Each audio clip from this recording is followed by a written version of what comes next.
We have some, 3 items that I need to add to the agenda.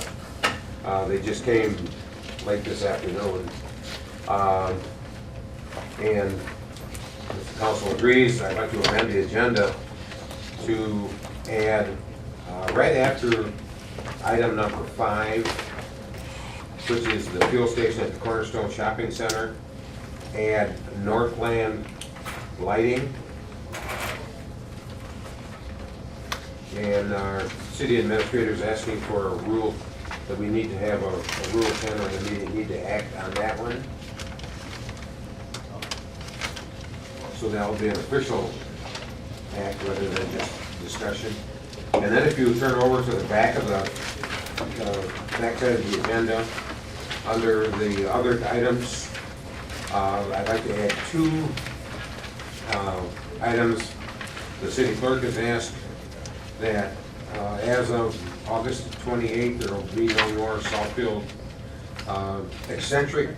They're going to do Farmington Hills and Troy and everything, but Southfield eccentric is the place where we do our advertising for the public hearings, and so she's asking that we move our advertising of the city official hearings to the Sun. And the second item that I'd like to add is for the Michigan Municipal League conference on Mackinac. We need a voting delegate and an alternate delegate. So I want you to think about, for the people that are going to attend, I probably will not attend. I'm still registered, but I'm still debating, but I may not attend. So with that, let's move into our agenda. Item 1 is a request from Newarks for personal property tax exemption under PA 328. Who is going to make the presentation? I am, as well as Mr. Mike Mahoney from Newarks. Okay. The city of Southfield received a request from Newarks. They're a technology company based currently in the Southfield Town Center. They're asking, they're spinning off from their larger company and they're looking to locate in the city of Southfield in July. In June 15th, 2015, the city of Southfield designated the Southfield Town Center to be an industrial development district. So currently we're asking, after Mr. Mahoney's presentation, we'll be asking to hold a public hearing on August 29th for, to place that project into the existing industrial development district. So at this time, I'd like to ask Mr. Mahoney to come forward and go over his presentation.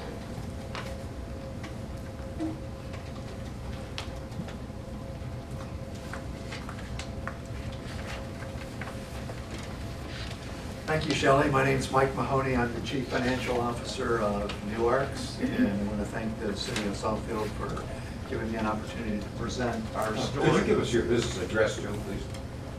Right now, we're in the 2000 Tower, 2000 Suite 2050, 2000 Town Center, Southfield, Michigan. Okay, thank you.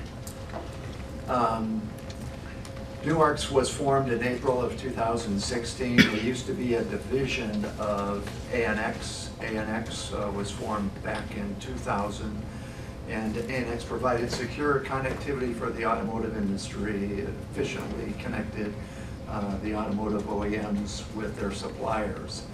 In 2008, 2009, the automotive industry had a significant downturn. We lost about 1/3 of our customers. And we decided we needed to diversify, and we bought a small company that was in the compliance business. And we started making investments in that compliance business. And then last year, a larger company, large public company out of Canada approached us and wanted to buy the automotive assets from ANX, basically buy ANX, but they didn't want the compliance business.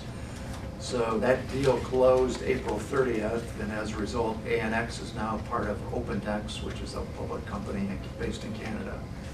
And Newark spun off as a brand new company, a startup. So we've been in business for 3 months as a standalone entity. Prior to that, we were kind of an integrated business unit within the ANX family. ANX has been in Southfield for 15 years, and we've done business with companies, or supported companies like the Westin. All our visitors stay at the Westin. We interact with Lawrence Tech Center, or Tech University. We have an intern program in the summer where students occasionally will work during the summertime. We also have a lot of employers who are looking to get additional education, and they use Lawrence Tech. In Newark's, because we were spinning off, we need to find a new location, and we want to stay in Southfield.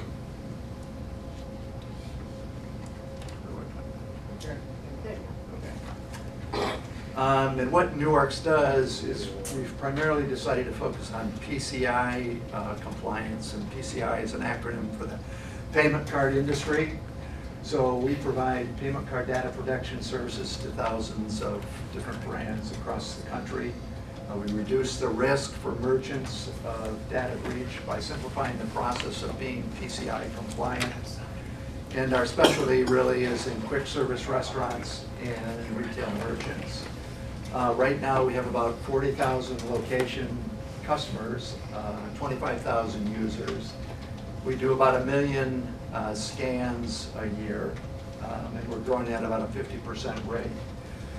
It's interesting, one of our first accounts was Buffalo Wild Wings, and it was a location, I think it was in Southfield, and we had been calling on Buffalo Wild Wings, and they weren't interested in PCI compliance. And then they had a data breach, and their merchant bank wouldn't let them process credit cards anymore. So within a day, they came back to our offices and said, hey, we need your services. So that was kind of the start of Newark's getting traction in the quick service restaurant business. From an overview perspective, we really try to provide operational excellence, looking to manage large deployments to different brands and communities. For example, all the brands I showed you before, they have literally thousands of locations across the U.S. Many of them have international locations, so it's important that we support their international locations as well. Having trust with the customers is also important, and our customer support area has expertise in the restaurant and retail industries. From a support perspective, we try to always respond to our customers with first call resolution. And from a technical perspective, we have QSAs, which are PCI qualified security assessors, and PCI authorized scanning vendors. So basically, the PCI industry has a standard organization which sets standards for people to be PCI compliant, and we have all our technical people certified by them. This is a sampling of the many customers that we have. I talked a little bit about Buffalo Wild Wings. Little Caesars is a Michigan company. They have 3,000 stores, and we're their sole provider for PCI compliance.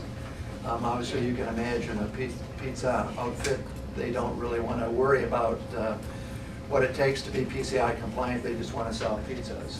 And so they're glad to have us provide them with the security to enable them to be PCI compliant.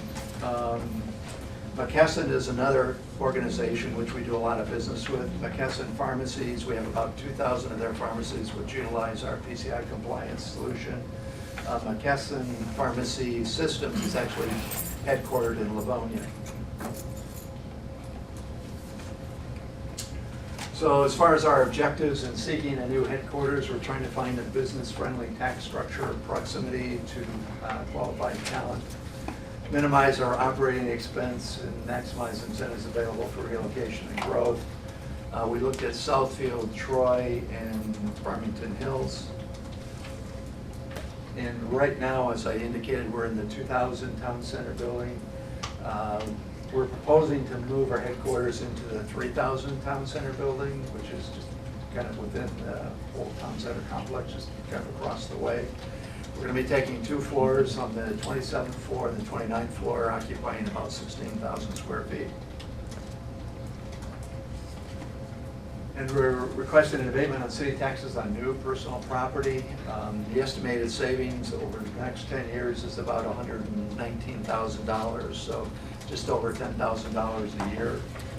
Our initial investment's going to be about $1 million in leasehold improvements and in furniture and equipment.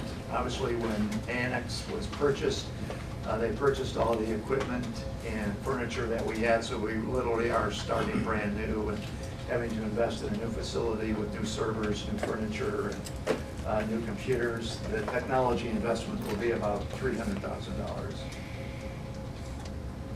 We currently have about 80 employees. We expect our employee base to grow by about 15% a year. We're looking for salespeople, engineers, customer service people, as well as administrative support personnel. We plan to use Southfield Michigan Works to assist with our new hiring. The average wage right now at Works is about $75,000 a year. And as we grow, we expect to continue to invest about $50,000 a year in facilities and about $200,000 a year in technology investments, which are primarily going to be computers and servers. And that is the end of the presentation. I don't know if there's any questions. Does anyone have any questions? Ms. Morris? What does PCI stand for? It's the payment card industry, and the payment card industry sets standards to be PCI compliant. And basically, there's 12 metrics that you have to meet to be PCI compliant. And the merchants, at the end of every year, have to submit an attestation of compliance to their merchant bank, which allows them to take credit card payments. Most of the other questions that I had, you already answered them with that last slide, but I was just wondering, oftentimes when we give tax credits, we're hoping to encourage companies to hire Southfield residents, and I was just wondering what you were planning to do to ensure that that kind of happened. I know you mentioned that some of the jobs that you were going to be in need of were sales, engineering, customer service, admin, and so what would you be doing to ensure that Southfield residents got some of those jobs? Yeah, I think we work with Shelley in the city of Southfield to try and make sure we're recruiting from the city of Southfield. We also actively look at Lawrence Technology University. There's students there. I'm not sure they're always from Southfield. And the city has worked with numerous agencies in the area to hold job fairs, and they'll be invited to participate in those as well. The staff, Lisa and Jeff from Southfield Michigan Works, have a connection with people that are in the city of Southfield that are looking for positions. And so when they fit into the specifications that Newark's is looking for, we'll definitely make that connection as well. Sit. Mr. Chairman, I move that. Just a minute, Mr. Brightwell wants to talk. Two things here. What does New York still stand? I think it just doesn't stand for anything, it's just a new name. Oh, new name, okay. In 5 years, how many employees do you anticipate having? In 5 years, I hope we double. So right now we have 80, I'm hoping to have 160, potentially more. Depends how fast we can go. Should add that Open Text will be remaining in their current location. So that was Annex. They will be staying at their current location in the 2000 tower. Yeah, I think they signed a new 36-month lease, so Open Text. You know they're Canada-based? Well, Yeah. they were in the city of Southfield for many years. Yeah, they've been a Southfield resident for many years. And again, Newark's is spinning off from them, and so they're staying in their existing space, and we're hopeful that we can keep them in the city of Southfield too, so, exactly. Anyone else? Ms. Seymour? Yes, I apologize, I came a little late for the meeting, but what does PCI stand for? Why is compliance with PCI? Okay, so basically, PCI stands for the payment card industry. And you've probably heard of various data breaches at Target stores, Macy's, Lowe's. So what's happening is the merchant banks that issue credit cards are becoming more, actually there's, the amount of data breaches is escalating and the merchant banks are incurring significant fines and penalties on merchants. And so the merchants are having to become compliant with the various standards to ensure they have kind of basic security metrics in place. So to minimize the risk of data breaches. So PCI is, It's an independent industry which sets standards for the payment card industry. And basically, I think Visa, MasterCard, and American Express sponsor them to create these standards. well, you should be something, wondering why. Yeah, and initially, I think it used to be just the level one merchants, the big stores were the only ones that got breached, but now it's everyone's getting hacked. And Wendy's was one that just a couple of months ago, had 1,000 Wendy's stores were breached. And so we're actually, Wendy's has called us in and wanted us to try and support the 1,000 stores that got breached. I mean, that's something we never thought of, you know? Somebody thought I of it. mean, as fast as the technology changes,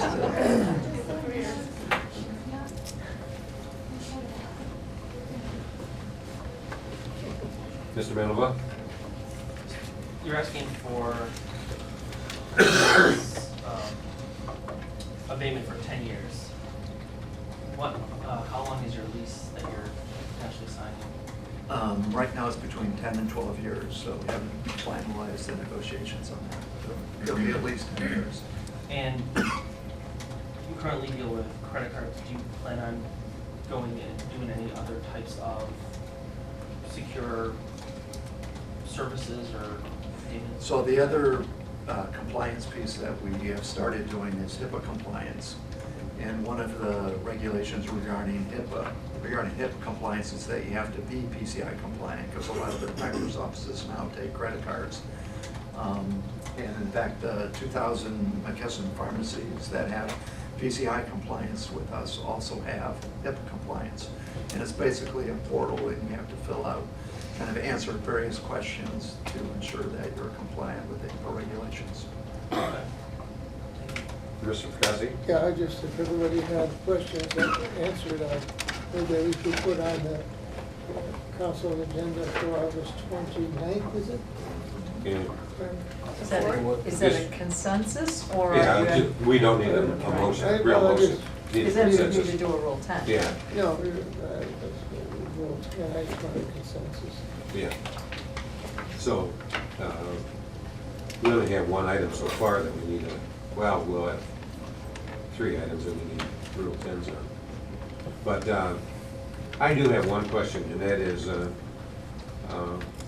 in this document it says, "will be held harmless regarding our personal property tax collection." What does that mean? When the state of Michigan started modifying the personal property tax, our rate, regardless of how much new investment comes into personal property, it could double. We're still going to receive the same amount as we did. And the base year is 2013. The communication says 2012, but it's capped at that amount. So we're guaranteed by the new authority that was established to handle the personal property tax collection and regional distribution of the state. Our amount is capped.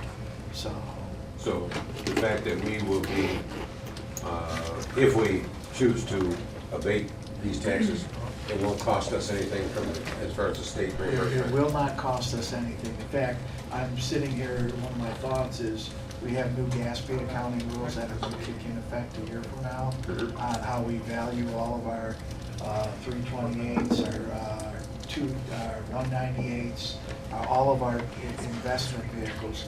This one really doesn't have a cost to us because the state makes us whole.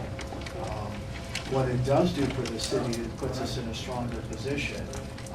For example, the town center is an eligible 198 district. When we can use this incentive, it allows us to strengthen the leases there, strengthening the real value of our property. In other words, it's a layer that when someone making an investment and wants to stay in the new center, it's a tool that we can use that really doesn't cost us. Okay. Okay, this will be on the 29th agenda. Thank you so much. Thank you. Okay. Our next item is proposed vacation of consent judgments for the new Soul Garden restaurant. Terry, do you want me to start? Yeah, go ahead. So I'll start and Terry can jump in and then we've got some visitors. But in essence, this property is the New Soul Restaurant on Northwestern Highway. It is part of a larger tract consent judgment from back in the 70s, I believe, which encumbers the hotel piece, the restaurant, and what other building? Office. Nothing. The micro brew. Right, Copper Canyon. And so, back in the day when this property was vacant, and there was a development potential, some of the neighbors in the adjoining residential neighborhood were a little uncomfortable with some of maybe the development. In any event, the way that it got settled at that time was the city entered into a consent judgment with those tracts of land, and the homeowners association was a party as well. And it did things like limit, what can be built there, how tall, so it had various restrictions. So though that consent judgment runs with the land and it still encumbers the property today. The proposal is for this new Soul Garden restaurant. They would like to demolish the existing restaurant. It's too large, it's really functionally obsolete for them, and put a brand new restaurant up, smaller in size, and then have an adjoining retail strip with the restaurant. The problem obviously is that would run, it'd be inconsistent with the terms of the consent judgment. We talked a little bit about maybe just modifying the consent judgment. We've done that before. But I think that the planner and I, talked kind of at length at this and said, the proposal that they want to do will require a new site plan and a rezoning. And so that's what our ordinances are in effect for, to assure a good development and an orderly development, that we don't have consent judgments just, encumbering all the property in the city. That's why we have our zoning and our site plan process. So we felt comfortable with the request just to take the New Soul restaurant piece out of the consent judgment. The consent judgment will continue to exist only with respect to the hotel and the Copper Canyon piece. We know the Copper Canyon piece is vacant and probably at some point will be redeveloped, and probably a similar request will come in. But we thought at this juncture, it just didn't make sense to continue a consent judgment that's 40, 50 years old, when we feel comfortable and the planner feels comfortable that we have our development protocol in place, and that will guide this development as it goes forward. So that is the basis of the proposal, is simply take this piece out of the consent judgment. Planning, Jeff had met with the association, the homeowners. They were on board with this and felt again that, through the rezoning and the site plan process, their voice could be heard. And so that's the proposal. Larry Gadd is here from the attorney's office, who is representing New Soul. So I don't know if, Terry, did you want to say something? Yeah, I just wanted to say a couple things. I am in favor of this as well. I think with the rezoning and the site plan, we can get something that the council's comfortable with. I've also raised my concerns about Copper Canyon being vacant, Toys R Us are being vacant. This property needs a substantial reinvestment to bring it up to where it should be. It's a challenging site because it's a service drive, it's limited visibility, access is difficult to get to. I think what you have there is a preliminary concept plan. I'd like to be able to work with the architect and come up with something that's has a little more verticality to it, so it's more easily seen. I have met with the owners; they seem sincere, willing to invest, basically the life savings into this. We do operate 2 or 3 other businesses, and they've taken this over, I think, as recently as February. And as Sue had indicated, it's twice the size that they need, and they see a business model for having after-hour tea and possibly an Asian market that would breathe some new life in this strip and hopefully be a catalyst for redevelopment on adjacent parcels. So with that, I'd be comfortable in, recommending in favor of it, and then I'll turn it over to you guys to fill in the details. When you get to the microphone, would you give us your name and business address for the record, please? Sure. My name is Larry Gadd. I'm the attorney representing SLT Holdings. My business address is 621 South Main Street in Plymouth, Michigan. And it's hard to add too much to what Sue and Terry have already informed you about, but I do want to add a few things. Young and Kay-Young Yi are the owners of SLT Holdings, and they've been business owners in Southfield for many years now. They own Bees Beauty Supply and have been successful operators of business in Southfield for a while. It's their intent to, as Sue indicated, knock down the new Soul restaurant and build a new retail development there, which would include a smaller restaurant, and then other Asian-themed retail businesses would be in the development as well. The building that's currently there is over 30 years old, and it's going to need about $5 million of investment to get it to where they want it to be. The original consent judgment is, at this point, the purpose behind it no longer exists. This was a new subdivision back in 1972. The homeowners were concerned about some of the development along that stretch there along Northwestern Highway. It was amended in 1979, and essentially what it does is it limits the use of that property to exactly what is there right now, which is a single-story restaurant of about 10,000 square feet, which simply doesn't serve it's not the best use of the property at this point. The consent judgment was amended again in 1985, but essentially all it did was substitute a new party and a new owner in for the property, and that was an extent of that amendment. And we're asking the city to vacate the consent judgment as it relates to this property, and I think as Sue aptly pointed out, there's certainly a lot of processes that exist to make sure that the property is developed in accordance with the city's standards and requirements. We did have the opportunity to sit down with the Riverbank Homeowners Association. Rebecca Lazarus, who's a consultant for the Yees, was there along with myself. Lovely people. We tried to address all of their concerns. They're fully on board. They understand that redevelopment of this piece of property, as well as the others around it, are really in their best interests.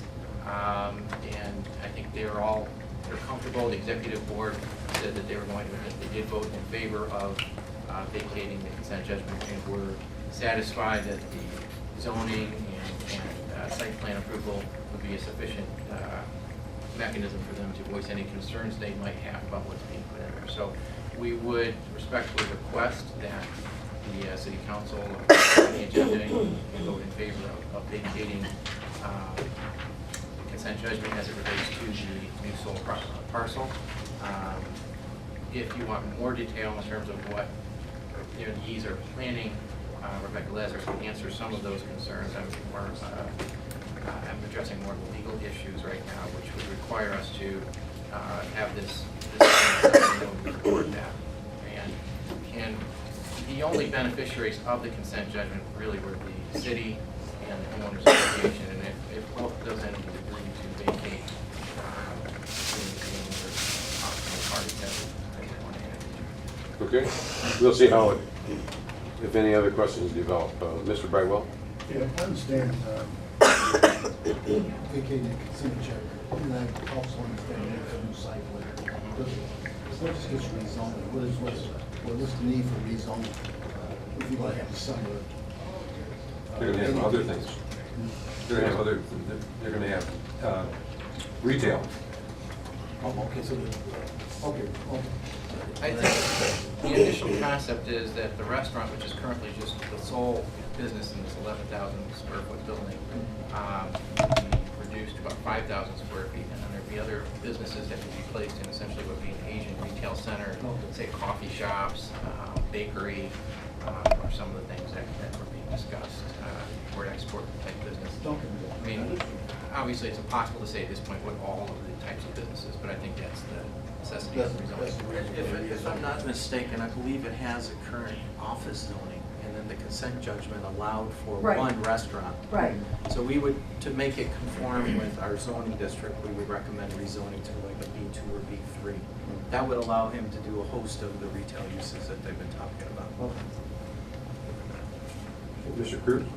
Yeah, I was, first of all, I would have to say that, Terry mentioned this too, we talked about it Thursday, that area right now needs some, yes, right, needs some love over there. So this is great that we're trying to do something over here. So I would definitely be in favor of something like this happening. One of the things that I wasn't sure about, so you mentioned the Copper Canyon piece. Is that connected or tied to this? It's tied to the consent judgment. All of those properties are kind of part and parcel of the consent judgment. So all we're doing is removing the new soul piece out of the consent judgment. The other properties will stay in there, but I'm assuming whoever acquires that property would probably come in and maybe take a similar position. Let's just take that one out, and whatever they want to do with it, they would go through the same process. Do we have any issues with any of those other properties at all, for us, with the city, tax-wise? Yeah, tax-wise, they may well be behind on their taxes. And certainly, we will have those conversations if we get to that point.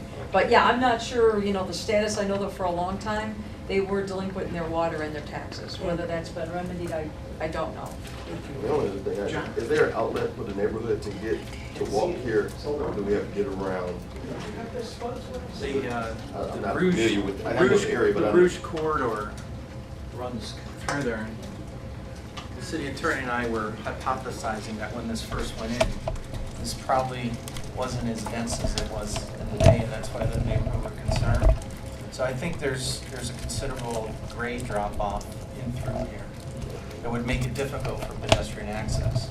However, that being said, Bell Road between 11 and 12 is being redone, and a bike walking path is being installed. And we need to work our way, connecting, going this way, but that is a possible way to get there. Thank you. Mr. Mandelbaum? Yeah, just to piggyback on what Terry was just pointing out, there is like a little bridge back there, and there's some paths, but there's no sidewalk, because it is a very steep grade even along Northwestern Highway. But that is part of my question as well.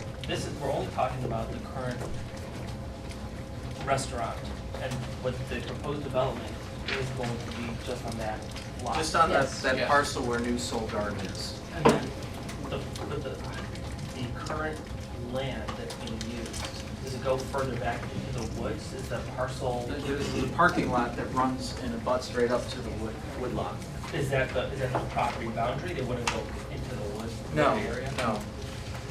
It's on the preliminary concepts. Right there. So here's New Soul, and there's those condos in the back. There's a big building back there. Yeah, Office building. yeah, it's an It's office office condo. building. It's an office condo, Yeah, I think. Conversions used to be there. Yeah, so that's almost a buffer between green space and where the New Soul proper would end. Okay. So there's really like 4 or 5 different, there's the hotel, Copper Canyon, and you've got the former Toys R Us here. Here's New Soul, and then you have this office complex in the back. Okay. If you'd like, I have an aerial shot of the property marked off that helps you at all. That would help. Thank you. In any event, if this were to go through, you would have an opportunity to review both the rezoning and the site plan at a later time. Is that it? That's it, yes. Thank you. Mr. Fracassi? And the Copper Canyon was up for auction. People were having a hard time finding it. And the people who bought it at auction asked the acting mayor if, there could be some kind of designation where Northwestern is, because it says 11 Mile Road. There's an arrow on Telegraph Road, both north and south. It says 11 Mile Road with the area, but it does not say Northwestern. So you think Northwestern is just going northwest, but that little piece, the synagogue is on no, it's on Bell Road. Bell Road. So they're not in Northwestern, but Plant Moran, Copper Canyon, and this one and the restaurant are on Northwestern. And I talked to Larry sometime when I was at Premier to get that help out, and they were willing to do it, and it just wasn't done. But there should be some kind of designation, because otherwise, you know, you can't find the place. Did we have to ask the state in order to put the sign up there? 'Cause that's, Just Telegraph. Telegraph Road is, Yeah, but that was all worked through, and they were supposed to do it. You know, when I was there. We can certainly check on that.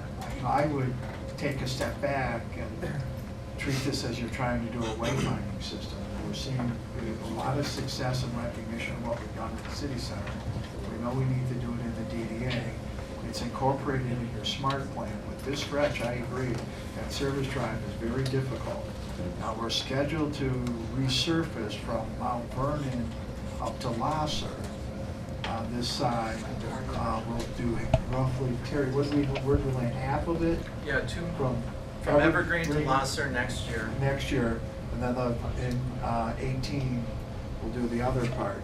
But I think, you know, sitting down with our planning staff and addressing it as a wave, because its identity does get lost. See, if it was 11 Mile Road, there'd be no problem. Right. But Yep. Plant Moran will not change their address. And we to have Northwestern. we have the same issue with 11 Mile and Franklin. And we're scheduled to rebuild Franklin next year. And within that smart zone, that's where we have, where 11 Mile doesn't connect to the 11 Mile that leads you into BSF and it stops at Telegraph. Where we're actually got a roundabout design there as well. That, you know, the next, it's being engineered and conceptual design is done now. I don't know who you can see and make that thing happen, Fred. I know Larry knows about it. Yeah, well, and I do recall you at one point had said, but I think we're seeing quite a bit of success with the wayfinding that we're doing in the city center. I know there are additional pieces coming in. I think we need to continue those efforts. If they don't say 11 Mile Road, it'd be easy. yeah, You don't want to change. Ms. Seymour? Yes, it's not clear to me about Copper Canyon. What is going to become of Copper Canyon? We don't, It's not open now, is it? No. So, I mean, as anything. My client didn't purchase that parcel, so it's owned by a different owner. I would assume they're probably watching to see what the city homeowners association does with this development. And Not part of hopefully, your- it is not part of our redevelopment. No. Wait and see. Yes. Is that it? Mr. Mandelbaum? They currently purchased the building, they currently own the building that they want to redevelop? Yes. Okay, and do you know if part of their plan is to move their current store that they own into that development? I can't answer that. I don't know if Well, anybody knows the answer. yes, if I could, because this meeting with them, they currently are operating on a 10,000 square feet.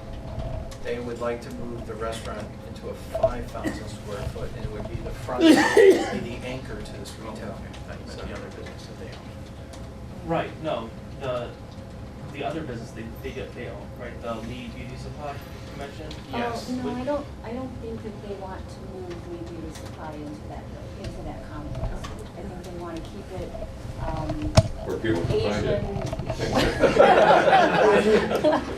Asian themed. They want to have it more of a gathering location, not necessarily a complete retail, because they can't really compete with Hotel 12. Right. So they want it more as a destination spot. They had indicated like an after you go for your meal, maybe have tea and dessert in a separate facility, and then also have Asian market. Those were the three that they had at least preliminary indicated. Assuming this gets approved, how quickly will demolition and construction start? Well, obviously, we have to go through rezoning and site plan approval, all Well, of those processes. through the chair, they have an aggressive schedule where they would like to be in this fall for the rezoning and site plan to break ground in the spring of next year. And part of the compliance that we worked out is if they don't break ground or don't have approval by spring, then they have to invest in fixing up the existing building. So they had every intent on moving through this as quickly as possible in order to break ground in the spring. Okay. Okay, this will go on, any other questions? This will go on our 29th agenda. Nancy? So then the liquor license transfer, they're not gonna be opening, I mean, transfer the liquor license. If they're closing the present restaurant down, then the transfer of the present liquor license that we're working on, that won't really be needed until. No, they need that to go through because they are the operation, the restaurant is operating still.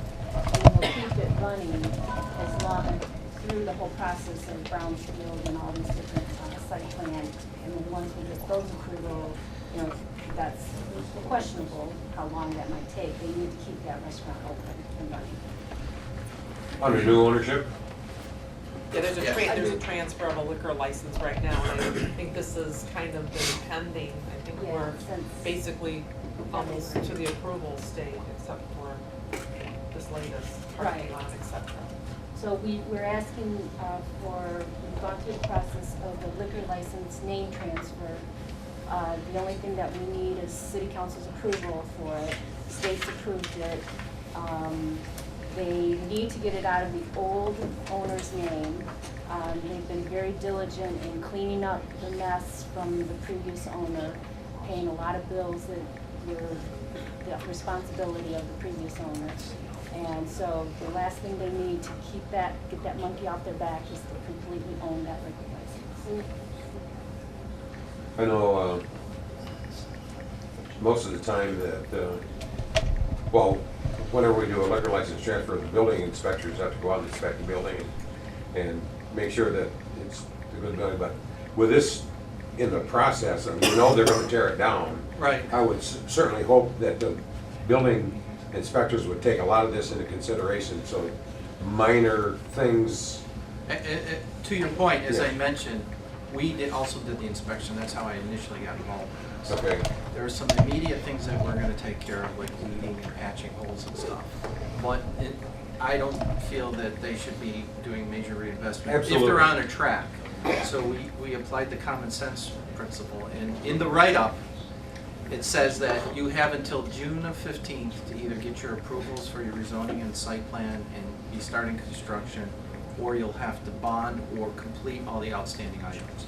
So the city is covered one way or the other. If for whatever reason this falls through, then they have a definite due date of June 15th of next year to get everything up in compliance. And I believe the building department has kind of sort of signed off pending Yeah. the outcome of the meeting tonight, so. Okay. 'Cause we shouldn't make it any more complicated than it has to be. No, but there are some so- things they agreed to easily fix now Yeah. in good faith, and then there's some things that are involve a lot more money, that if they're gonna tear the building down, we want to give them a reasonable amount of time to go through the process. Okay. Okay? See you on the 29th. Thank you. Jerry? Our next For item the chair?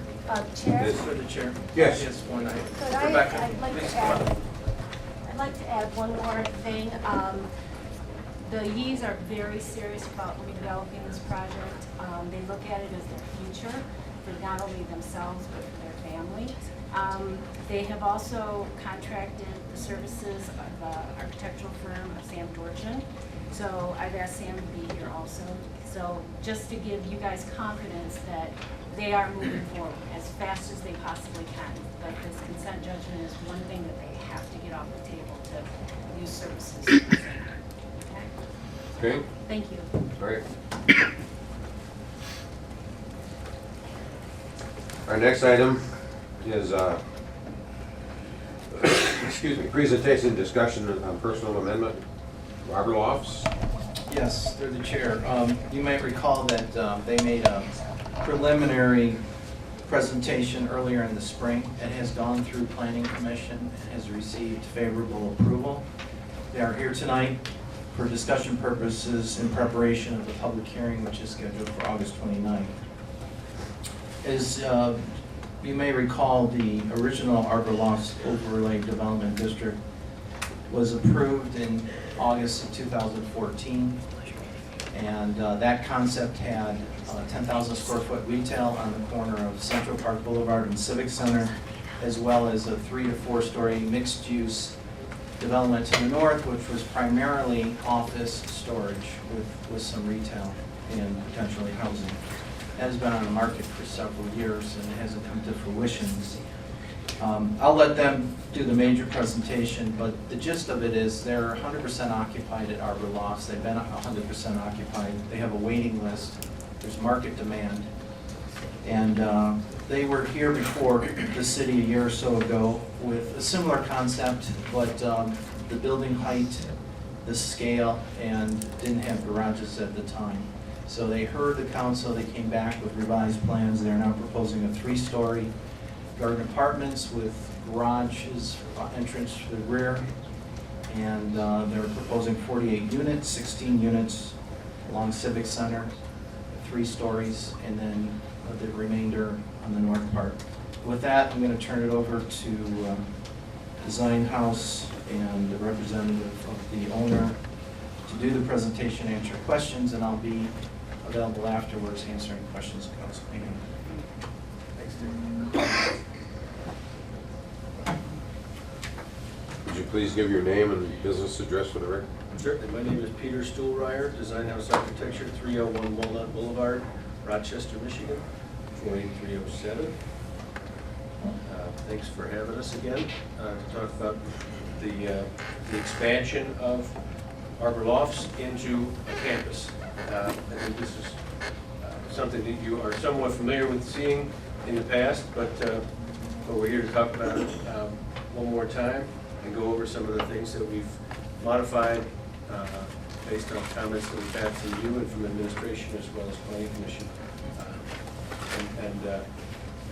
Since we saw you last, we did go to planning commission. We were approved there and had a public hearing and gathered even more public input. The thing to remember about this project is to take this building from 1968, a 4-story building on 5.2 acres of land. It's completely flat, and right now it's all asphalt. Arbor Lofts does not need that asphalt for their parking by any stretch of the imagination. So knowing what's happening in town, and especially to our east, we're proposing to form 5 new buildings, all slightly smaller than Arbor Lofts itself. Get an aerial here.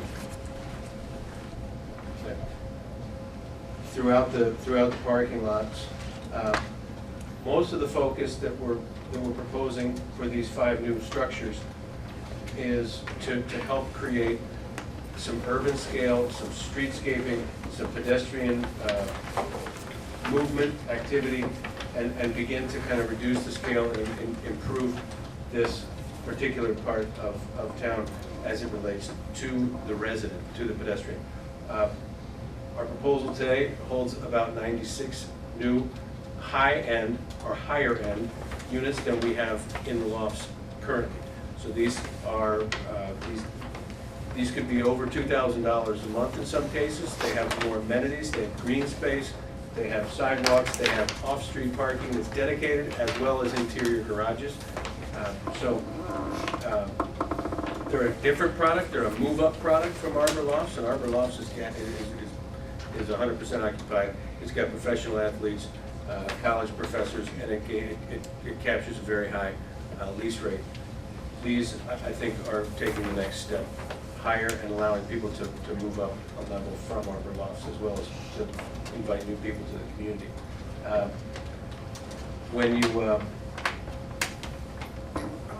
When you look at the front or the southeastern corner, we're proposing a commercial component to activate that corner. I think that's an important feature of the master plan, the bigger thinking, the larger parcel to our east, and so on and so forth. This will integrate with the already commercial portion of Arbor Lofts, which faces Central Park Boulevard. So for the most part, this edge along Central Park becomes a much more active pedestrian, bus stops, street trees, and so forth, running up and down that corridor. And when we get the other side of that street, and I believe the master planners have, or the designers have had a chance to see this and start to think about how it could integrate into their own big plan. So with that, I think, you know, these buildings are 3 stories, they're high ceilings. Arbor Lofts is only 4, so we're not talking about little baby bears and papa bears. We're talking about massing that's reasonably similar throughout the site, and some architecture that has some subtle references back and forth between the mid-century modern that's already there and what we're proposing, which is also contemporary, and lots of glass, some balconies, and a mix of materials that's pretty cutting edge, but reasonably pedestrian scaled and familiar. So I'll flip through these for your reference. This is the internal side where you see the private garages, the businesses, the 30 to 35 foot height, depending on the parapet height. Those plans are cut off, but if I can get back to that. That gives you an idea of the height and scale to a person throughout the campus. The buildings are all still about 30 to 60 feet apart. Traffic flows easy, safe. It keeps the, you know, as you filter your way to your own private garage, there's less and less traffic other than your neighbors. So you've got pedestrian traffic. Oh, you did it. Yeah. Thank you.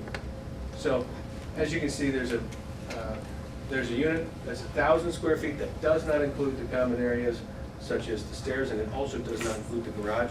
So when we talk about a unit like that going for you know, $1,500, $1,800, we're also going to be looking at the garage as an asset. So some rent value there as well. So we could be north of $2,000 a unit for rent. This is your third. That's the 3rd floor option, where the units are cut into studio spaces, and there's 2 units above there, and there's 2 units on the 3rd floor. So, Terry, can you go to one of the pictures that has the common space? That's my favorite one. There you go. So something that Arbor Loft doesn't currently have is a nice green space, a nice community kind of place to walk the dog or take a walk.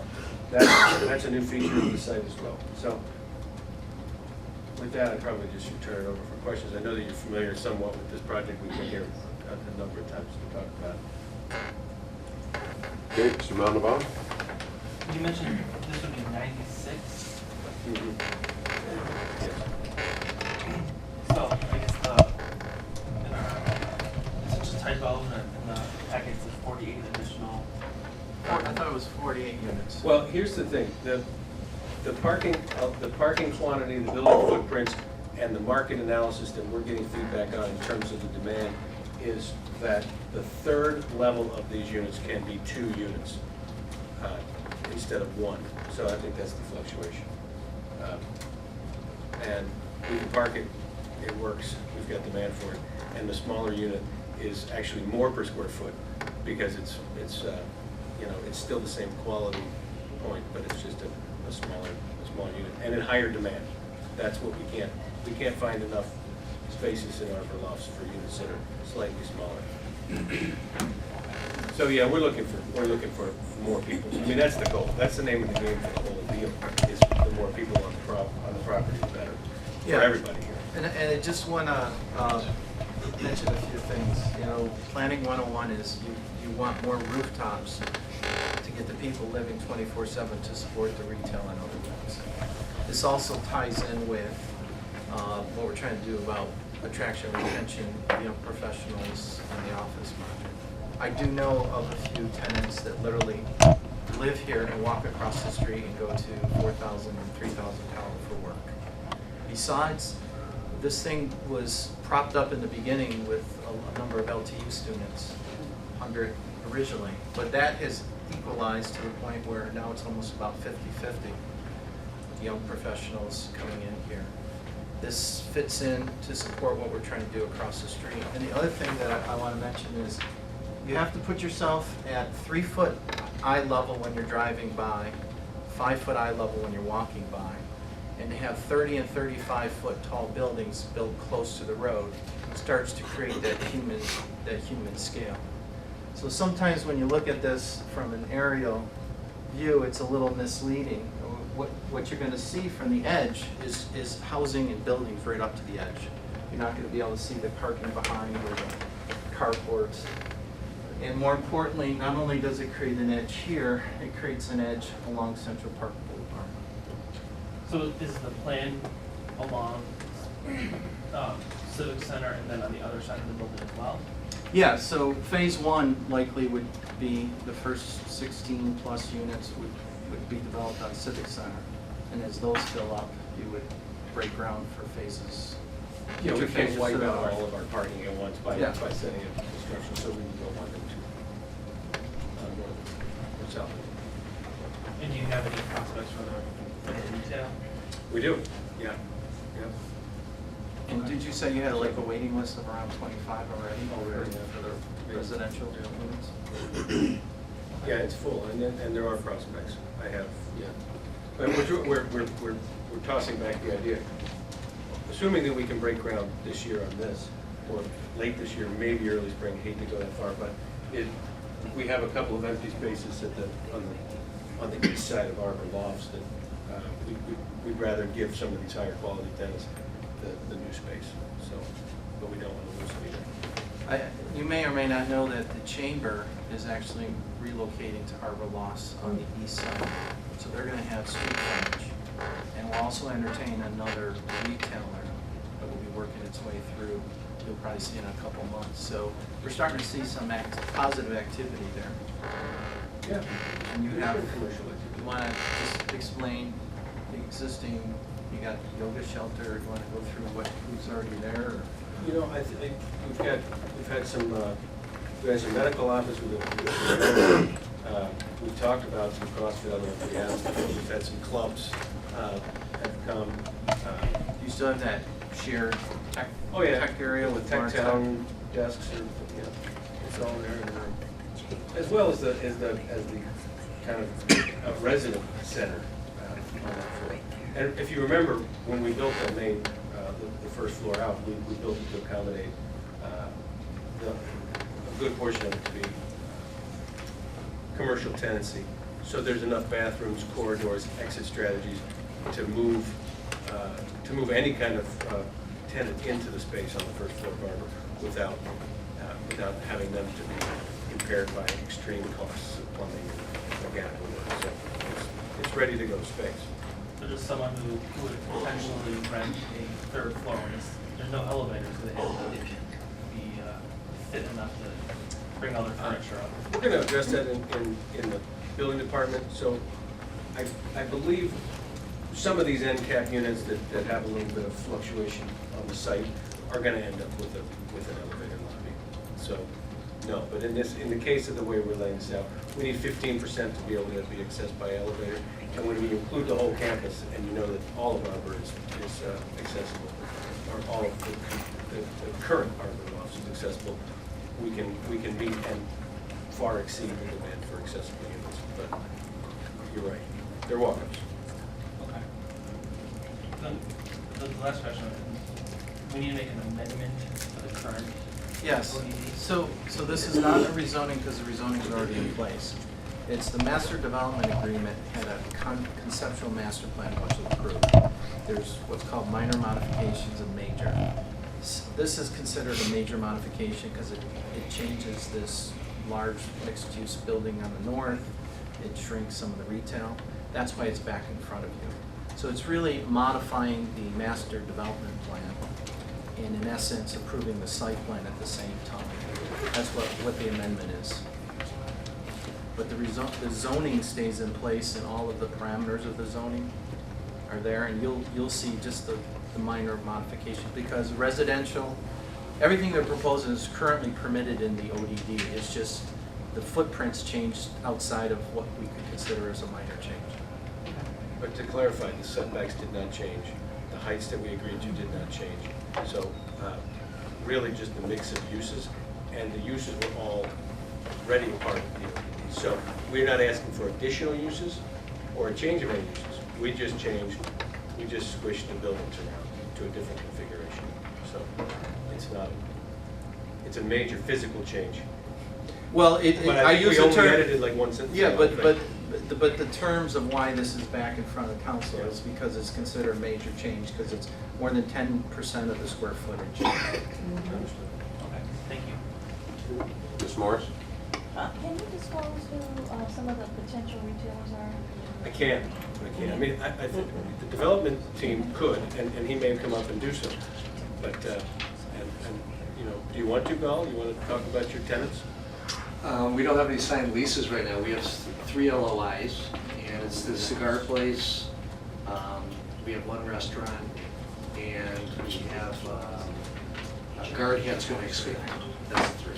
What was the I'm last sorry? one? Guard Hat, who's already in the building? Guard has? Yeah, they're one of our tenants. Have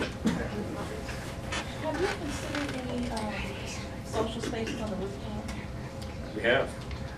And for particularly the development that's going to be facing Evergreen? On the rooftops of what we're building, no, but on the rooftop of our lofts has the potential for it, but these don't. No, there's a green roof over the commercial space, so we're gonna use some vegetative roof so that at the corner, there's some, you know, there's some interesting ways to deal with some of the extra stormwater runoff, although we're actually reducing that by a whole lot. We've got rain gardens and other things, but we did commit to a green roof on Yeah, that building. this will have a green roof, this 1,600 square feet. Yeah, from the 4th floor, you can see it. But the loft building has better potential of having community space on the top. It's constructed in a way that allows for that. For the current, or Uh, anyone it depends on, let's just say that people can go up there. And I can make it legal for people to go up there. Who they are, who knows what we're gonna do up there, but I can't put them on top of the new buildings. Is it?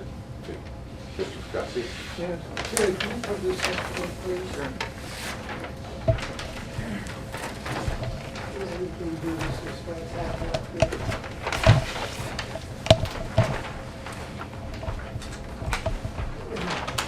Could you give me proximity where that right of way would be on this project? Okay. Well, 60-foot right of way Yep. across Brook? yeah, okay. So this is the current Arbor Loft building. Yeah, And this was our concept of doing an east-west road. yeah.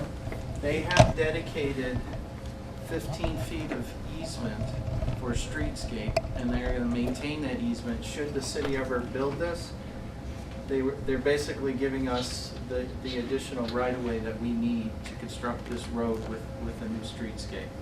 And that's Is to that the part north. of- Is that part of your approval? Yes, that's been approved already, and they're The not. 60 foot?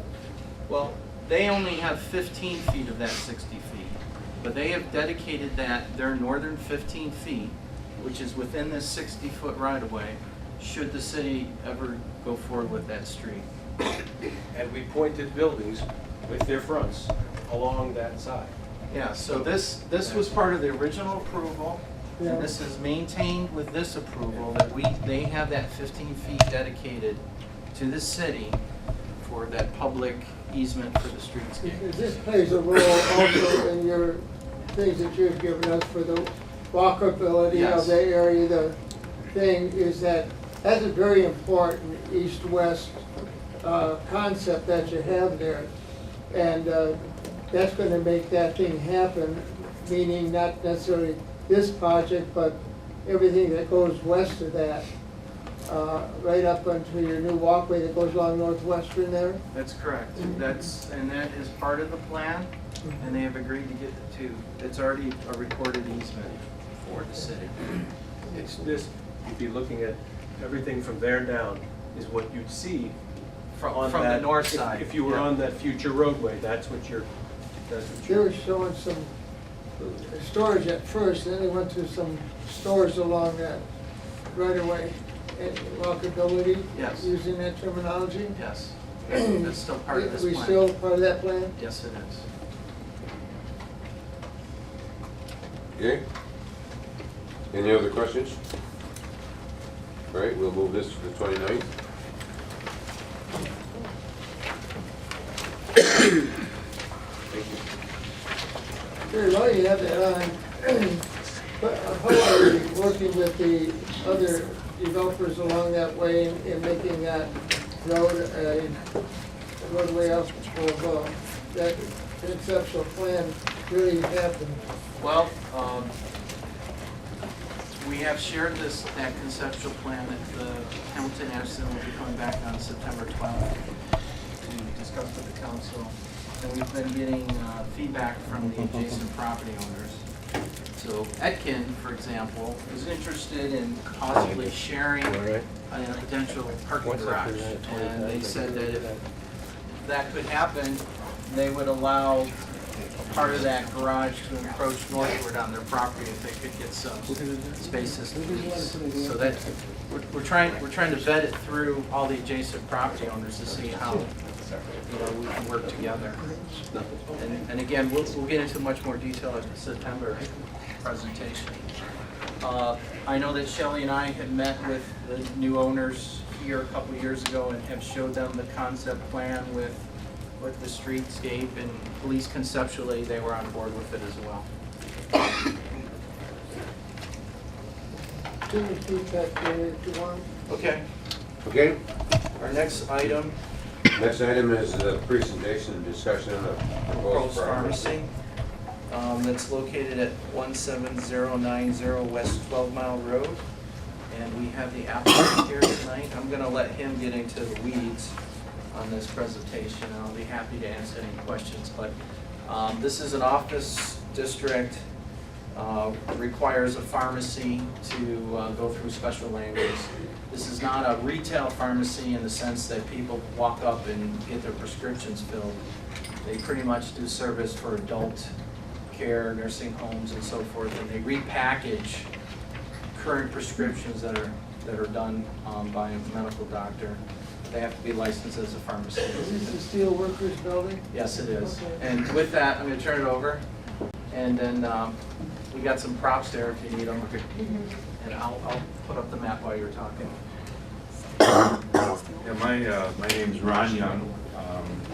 I'm currently the owner of Hunter Maple Home Services, and we have been working in conjunction with the Medicine Cabinet Pharmacy, which is located roughly in the strip mall at 11 Mile and Greenfield. And we've been doing.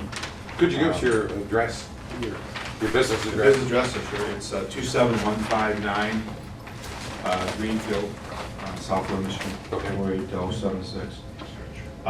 We've been working out of that location for the last 20 years. And we basically, as discussed just earlier here, that we're not a retail pharmacy per se. We're actually designated closed-door pharmacy, which means that the average individual cannot walk up and get a prescription filled. You have to be already signed into one of our adult foster care homes. Southfield is a great area for this. Our business has doubled in the last 20 years. An adult foster care home would be a home that is licensed by the state of Michigan.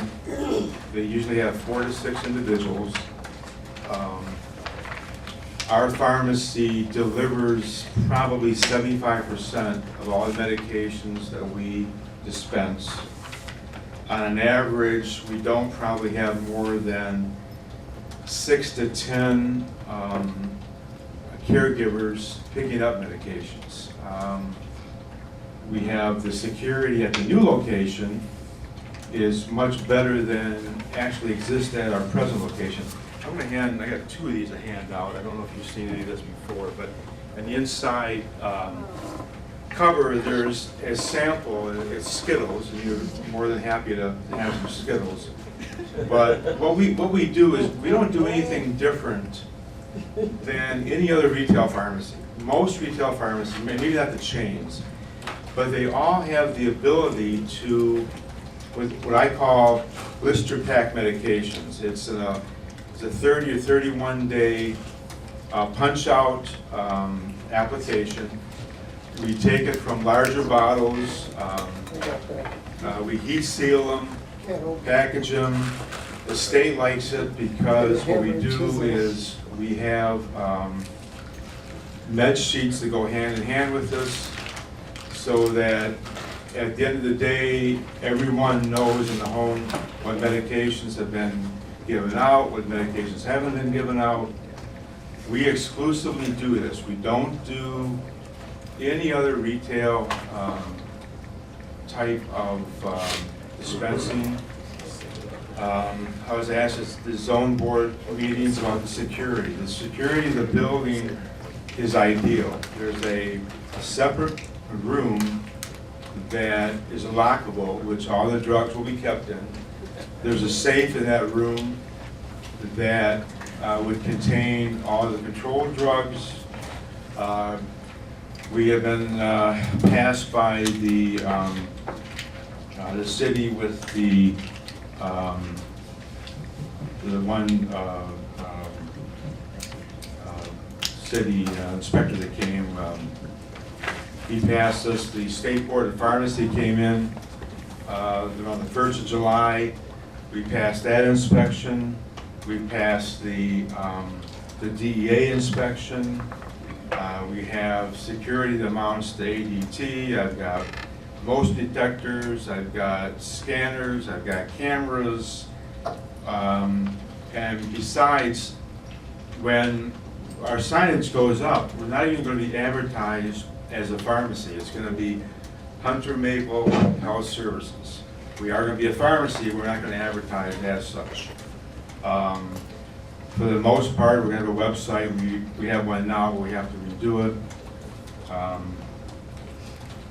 We basically have grown my staff. I've got staff that have been with me for 20 years, 25 years. We actually have grown by word of mouth. I want to stay in Southfield. This is a great site for us, much better than we have now. And that is about all I think I have here. So, any questions? Are there any questions? Mr. Fugazi? Yeah, Mr. Chairman, I got a call on this, and I didn't realize that for a pharmacy or for medical distribution, it's zoned OS, isn't it, Terry? Yes. Zoned OS, and you go down 12 Mile Road, there's medical on the corner of Pierce and 12 Mile Road, and then at 12 Mile Road, or Evergreen, and 12 Mile Road, there's two medical buildings on both sides of the street. I didn't realize that you couldn't have the same thing in mixed use, but according to Terry, you can't do that. So I told him you'd have to come in and get special approval to do it. And it's kind of strange to me. I mean, I was very surprised that it wasn't approved. I had a building across the street that was OS, and we had medical in there. Oh, yeah? Yes, I didn't know it. Well, if I could, through the chair, I believe the council at one point, a medical office is permitted in OS, obviously, but the pharmacy is of it because it has more of a retail with possible drive-through, where that might be permitted in a B3 retail district. I think the council at some point thought, well, if they were going to entertain a pharmacy in OS, it's associated use to medical, but we want to do it as a special use just to make sure. This particular case, he's not having retail, it's not an open retail, but the pharmacy still triggers a special use requirement. The definition is, Yeah. it's all by definition. Yeah. So it's not considered retail, but it is retail? It's considered an accessory use to medical office, and it's treated as a special land use in the OS district. And it says that the pharmacy has to be located near existing medical offices as well, for us to consider it at all. And again, I believe that was probably an overabundance of caution at one point that the city said we just, you know, office districts are for office, not for 24/7 retail operations with drive-through. And so we take it on a case-by-case basis. This is pretty benign, given the practice that he has, but this is the process that we have to go through. Did we have one on Southfield Road like that, where there's one with a prescription place inside of a office building? That's correct, and we went through a similar South of process. 10 Mile Road, I think. Yep, and we went through a similar process. Where, I needed to step out, but where are you currently located? We're at the medicine cabinet, which is at 27159 Greenfield. So it's right in that, there's a mall there. Yeah, exactly. And Paul Kraus is the owner of that, and then him and I joined a joint venture back in '96. And he's been there 35 years, I've been there 20 years. So I mainly manage and own the long-term care, and you want to look at it in that respect, and he has the retail. We just need more room. We're just, we're bumping into each other all the time. So. Is this your new, this picture is This is, yeah, what that is, that's kind of a makeshift, temporary, the site was actually needed some love. It was sitting for 5 months, and it needed 60 fluorescent lights and paint and all this other stuff. But that is there, that's just a temporary counter, and the machine you see in the inside is actually the machine that it's probably state of the art. It seals the package together. There's various companies on the market that do that sort of thing, and this one here is pretty. It's pressurized. It heats at 360 degrees or something, but very labor intense. That's why the chains kind of stay away from it, because there is a lot of time spent doing that sort of thing, and especially if you have a change of meds mid-month, and you've got to take back, you know, and discard what they have, and then it is a little bit more involved. So, but like I said, the state likes it because, for one thing, you don't have to have any hand involvement. You can punch from the card to a medicine cup, the medicine cup to the patient. It's very hygienic. It's a good way of distribution, especially if you use what they call a med sheet. And the med sheet goes hand in hand with the cards so that everybody's on the same page of where and what they should be dispensing. They use the same system, I think, in Yep. rehab centers. Yep, they do. Yeah, it used to be all, even St. Joe's used to be unit dose. We had the big trays, and my understanding now is this is the way everybody's doing it. It's a little bit easier. Okay. Any other questions? So this will be back on your 29th. What time? What time is that? 7 o'clock. 7 o'clock. 7 o'clock. Now, when do you expect to go into business? Well, there's all kinds of things for the insurances. I've got the pharmacy board all intact and licensed. I just now have to get an MPI number. I'm working on that right now. And once, hopefully, this will be approved by the board here. And then what I need is the occupancy requirement approval for some of the insurances. So you have a pharmacy these days, but without the insurances, you're kind of dead in the water. But we are working on that. To answer your question, I'm hoping that we'll have everything up and running maybe the earliest by the end of September, I'm hoping. Okay, have the police been out to inspect you? Well, I was asked that question with the zoning board. The board, I was approved again by the state of Michigan, by the DEA. They have not been. I've been approved by the city with the one approval I had to have from the building the department? building department. Okay, he was out probably in June. It's been quite a while, and he didn't see any problems, what we were doing with the system, and I had ADT out, I've had, I got a camera, system surveillance, and motion detector lights and all that kind of good stuff, so. Okay, I just want you to be successful. Oh, we will be. And don't want any freeloaders to come. No. We, in fact, I was mentioned at the zone board meeting, there was an episode at the medicine cabinet where there were 4 individuals who posed as DEA agents.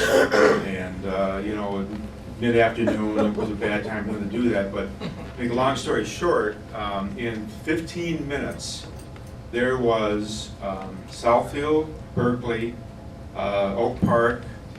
I think we had 4 or 5. Say 5 minutes. No, I'm sorry. Well, Get it right, Chief. maybe Response time was 5 minutes. Okay, 5 minutes from the time they were called, 10 minutes they were in the store before we called. But I mean, there were more squad cars in the parking lot. It was like 15. Yeah, great. I mean, my hat goes off to the police department. Yeah, the police had never seen DEA agents before, so they wanted to.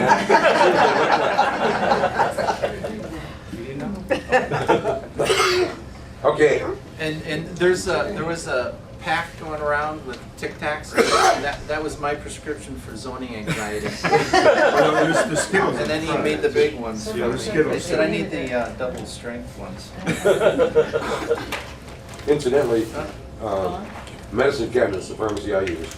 Oh, good. Yeah. Okay, good. Paul, yeah. Great. I love that. It's members of the zoning board take 1 tablet daily as needed for zoning anxiety. I'm getting these You guys get the end. Oh, yeah. You can, no. Well, I think I get arrested. I would have a prescription. Just punch them out the back. Just punch them out the back. Is that a Skittle? Yeah. No, don't swallow it. You want to chew it. Okay. And then, no, we have many more of that here. Thanks a lot. Yeah. Okay, so we'll see you in 2 weeks. Okay.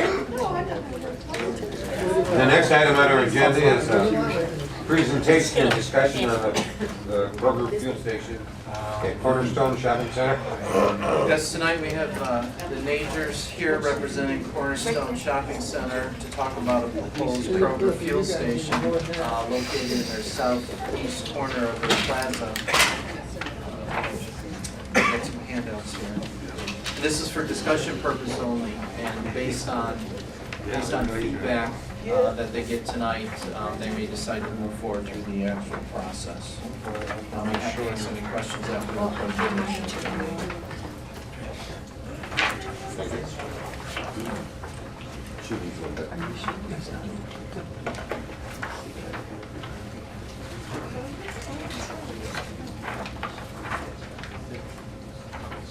And I believe Mr. Aceves is on vacation, but his assistant is here to answer any specific questions. I think this did receive favorable recommendation from the DDA board. Yes, it did. Start the introduction.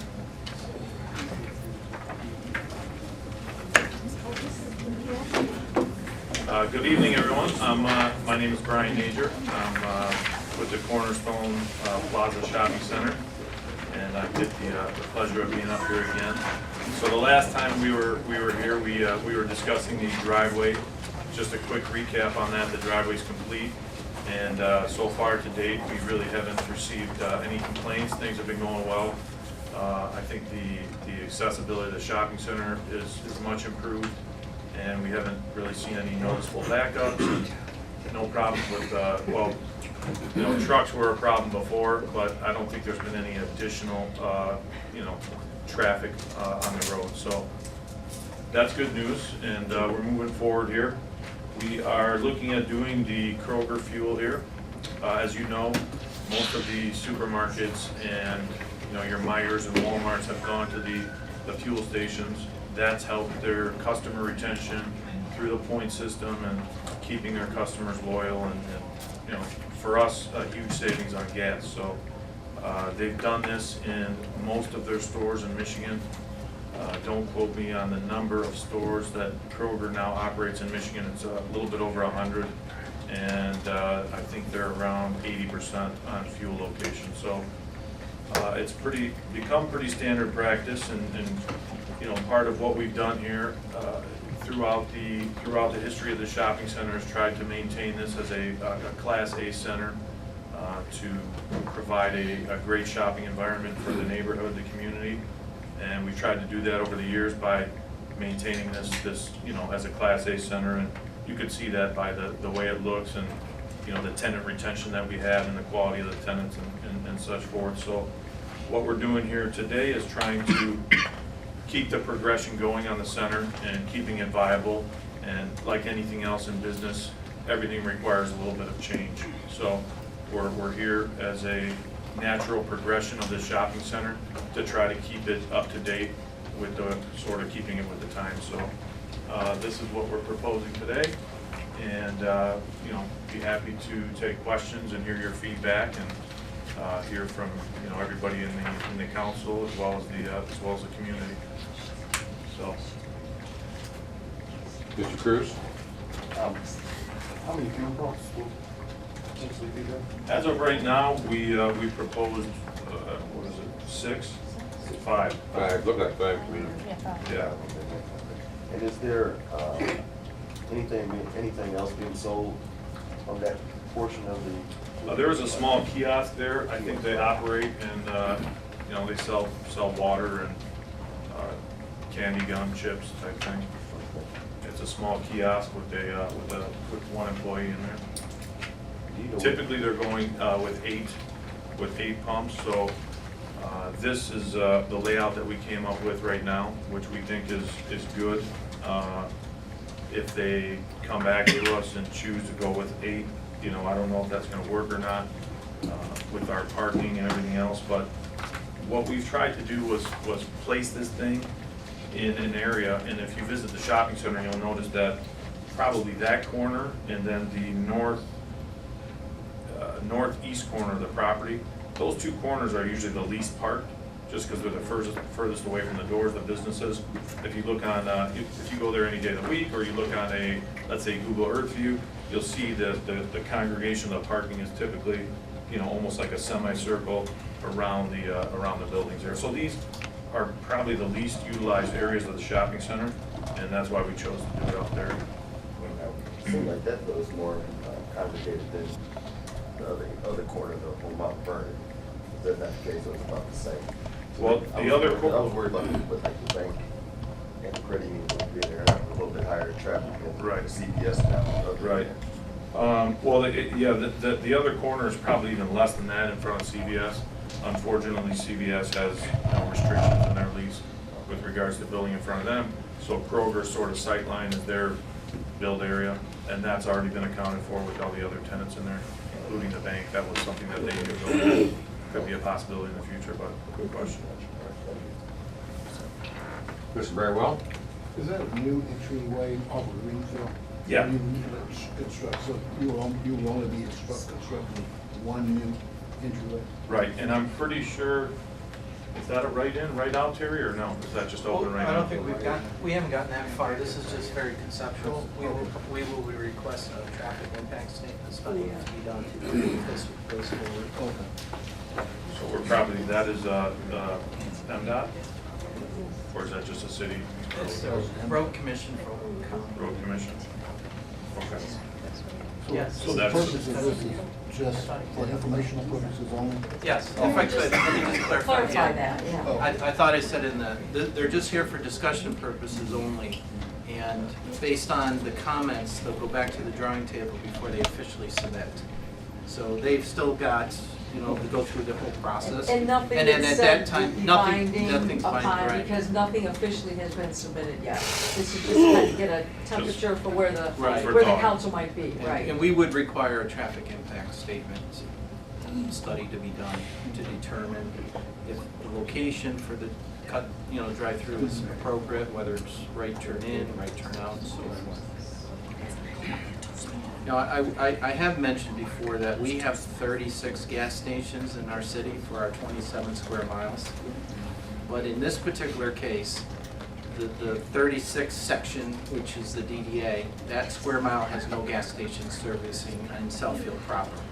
You will be seeing one for the Calabat property on 8 Mile coming through soon to council, and this would be a second gas station location. But I think in this particular case, we're underserved by gas stations within the city proper, and they certainly have a little bit more room to accommodate this than the other proposal that we saw earlier. One other thing I might add is that there is a slight difference between this type of fuel station and a typical or a prototypical gas station.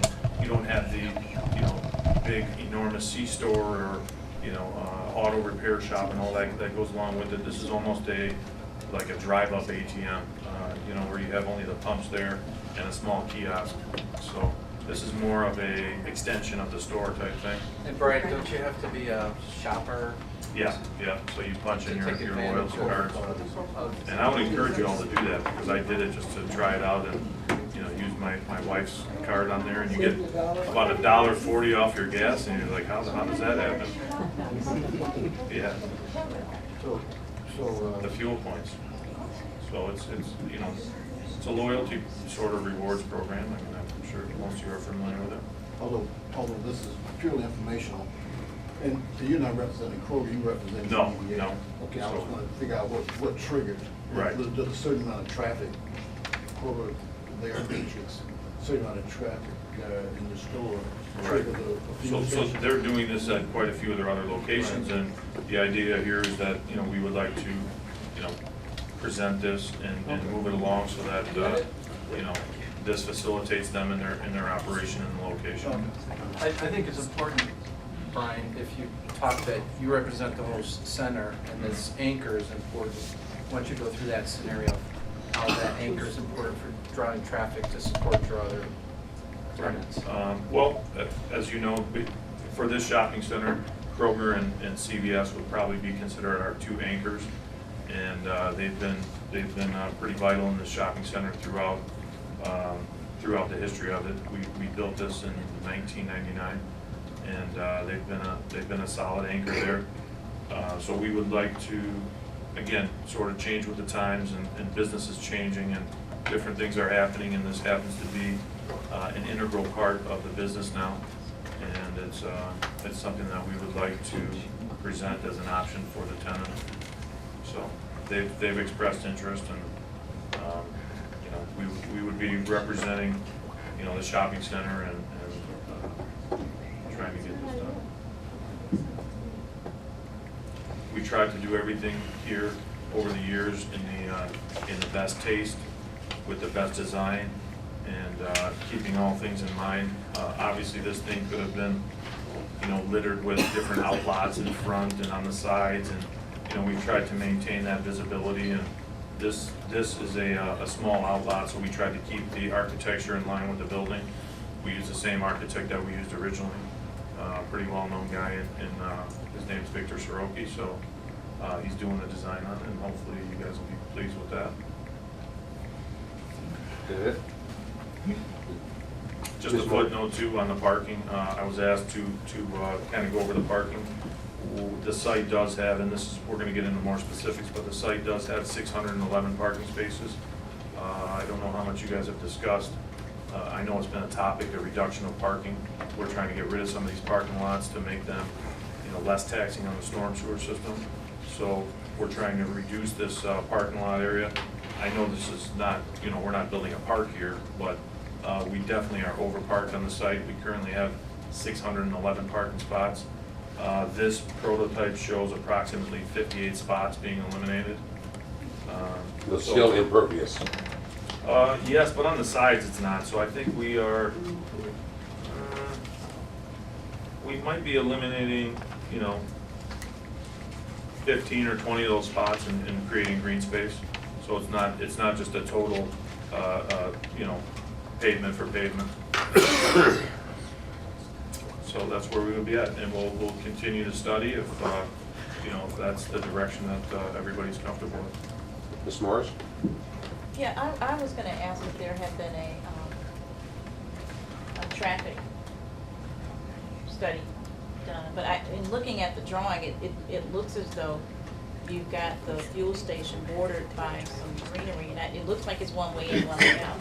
Well, again, this is just conceptual. Conceptual. When it comes through for formal process, that will be one of the requirements. Is a traffic impact statement study to be done with recommendations on left turn, right turn, where the driveway gets located and so forth.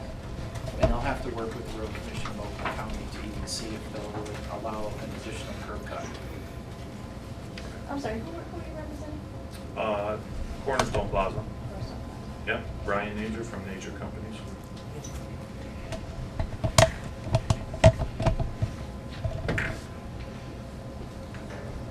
Any other questions?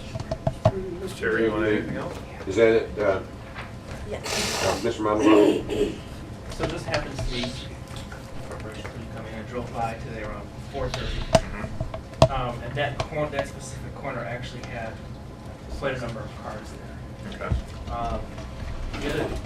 So I don't know if that maybe was a shopping day or Right. I don't know. Well, we hope so. We'd like to keep the parking lot full if we can. Now, the actual parking lot, I know that conceptually in the drawings, it has light posts and whatnot. When I'm there at night, the lighting is poor. I don't know if that's, will that get improved if the fuel center is there? I think it would be somewhat improved, but if the lighting is poor, that's something that we would like to address regardless. I think it would be improved just for the safety and the high LED sort of lights, but if overall you think it's poor there, I think that's something that we should address regardless of a fuel station or not.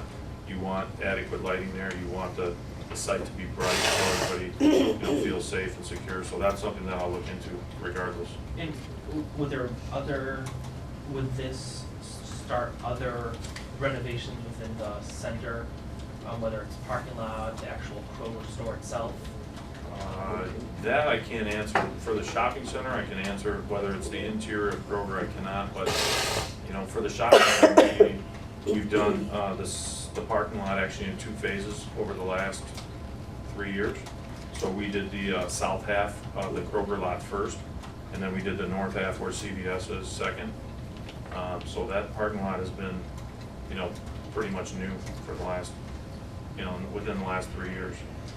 And then as far as the exterior facade, I don't see any, immediate improvements coming there. The only thing that we have slated is maybe some sidewalk repair.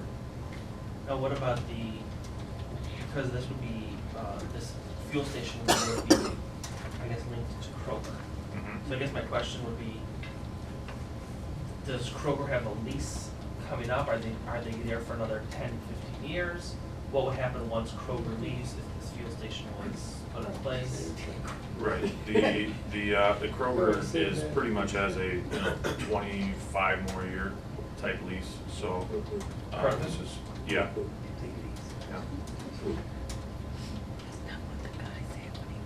Okay. That's it? Any other questions? I have a couple. Who approached who on this fuel station? We've been in discussions for quite some time now. The driveway was a big concern, so that was something that we worked on and have been talking about probably for the last 5 years.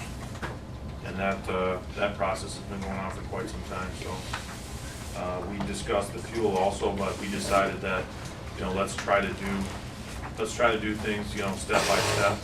So rather than come here and present everything all at once, I think we decided that we would present things little by little. And having put the driveway in, I think it's been successful. I don't think it's impacted the neighborhood negatively. And I think everybody at the center, including the customers and patrons, have been happy. It's done a lot for CVS and their business. And Kroger, I guess we could only tell when the numbers come out, but we usually get sales reporting every year, so we should hear something pretty soon. I guess the question that goes through my mind, if Kroger is interested in putting a fuel station there, why aren't they here to make a presentation? Truthfully, I think I'd make a better presentation than them. I'm not gonna argue with you based on our last presentation. So, I think They knew I that, would be here. I think that me being on the ground I'm in a little bit more, in touch with the situation, with the neighborhood. I visit the shopping center quite frequently, and I think who better than myself to sort of come up with a plan and drive the ship here, rather than some corporate company in Cincinnati. We're here on the ground, and I think that we know. Everybody in this room knows better what needs to go there than somebody sitting in an office in Cincinnati. The only problem is, I think there are at least three people around the table that would like to discuss with Kroger the inside of their store. At the same time that they want to discuss putting a new gas station there. But We you can make can't sure answer they- that question. You can only Make sure they answer come back. the outside. When it's for real. The other question I have is, and that is to our planner, and that is with our new parking measurements, where do they stand as far as parking is concerned? Again, we haven't drilled down to that level yet. They wanted to see, again, just get a feel, take the temperature on this, and then when they submit, we will do a comprehensive review of the parking and the traffic and circulation and so forth. I believe they had spaces to give on the last addition that they made, and that was under the old standards. So I'd be interested to kind of see how this balances out with our new parking spaces. Yeah, and we do have some land bank parking on the north side there, if you would see on the northeast section there. That's land banked, and I believe we have some in the rear also that's land banked. And one note that I'll give you guys on the parking is that, again, because I'm at the center so often and you can see what's happening there, if you notice the islands up along the front of the center there, what would happen is that customers would keep coming in, and everyone wants to grab those first couple spots naturally. So people would be coming in, they run over the curb, tear up the grass, hit the sprinkler heads, and it turns into a mess. It doesn't look good. So two things we did. One, we put brick pavers all over those islands, so now it looks nice. You don't run into that sort of mud all the time and getting on people's cars. So that turned out to be really nice. But what I also did, and maybe this is not the right time to mention it, but I took the liberty on myself to sort of re-stripe the parking lot. So there's actually less spots now. The 611 is a lower number. We could actually have more than that. But what I did was I took these first 10 spots in each row, and I eliminated like 2 spots out of each one and made those spaces wider. So now the first 5 spots in every one of those lanes is an extra foot wider, which is nice because cars, you get the big SUVs and whatnot, they're coming in and out. So technically, we could put in, if we really wanted to, have more unnecessary parking. I could probably add another 20 spaces in here. But I like to pull in with my SUV and, sort of worry-free. And I think it makes sense because that parking is overdone. Yeah, you probably put in half a dozen bike racks. Correct. So that's where we're at. So there's some land bank parking there. I got the other parking in my back pocket if we need it. Okay. Chair, I'm With just like to say. some Sherman-Williams paint. Terry, is it possible to get Kroger to the table before we get down the motion making decision? I think there's a consensus that we have a concern about Kroger's store and the quality of service and the quality of food. Definitely. And so is it possible to just get them in a separate meeting? We can have them come to a future study session as this is going through.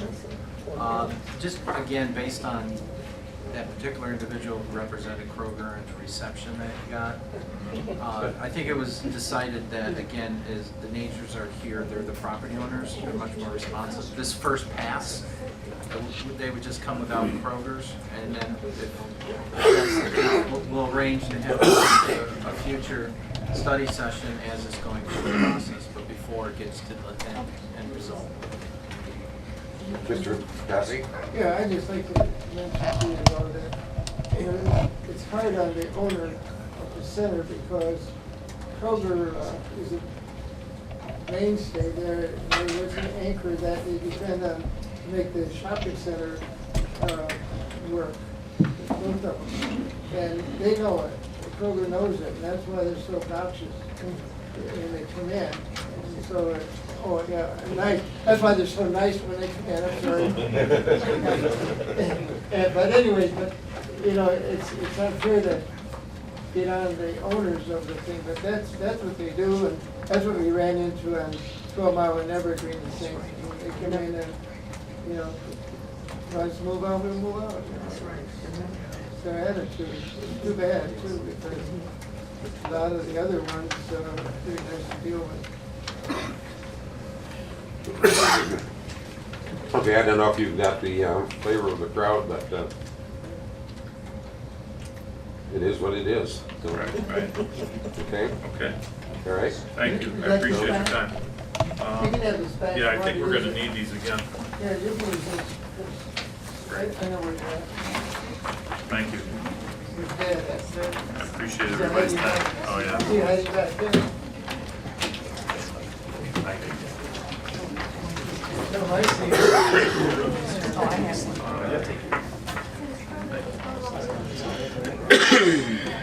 Right, Oh, I should have. thank you.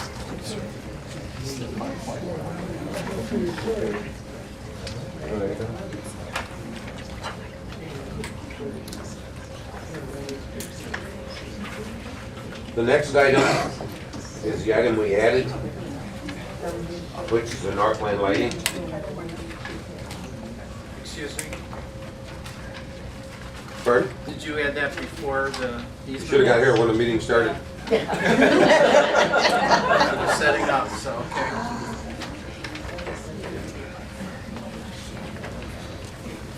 Thank you, Mr. President. We are requesting a Rule 10, and we're asking that council authorize $265,000 for lighting relocation at Northland Mall. That includes, and this was presented to the Northland Steering Committee on July 7th. And Gary Trussell from HRC is here to speak to the scope of work. We have, basically one lighting system servicing the entire mall.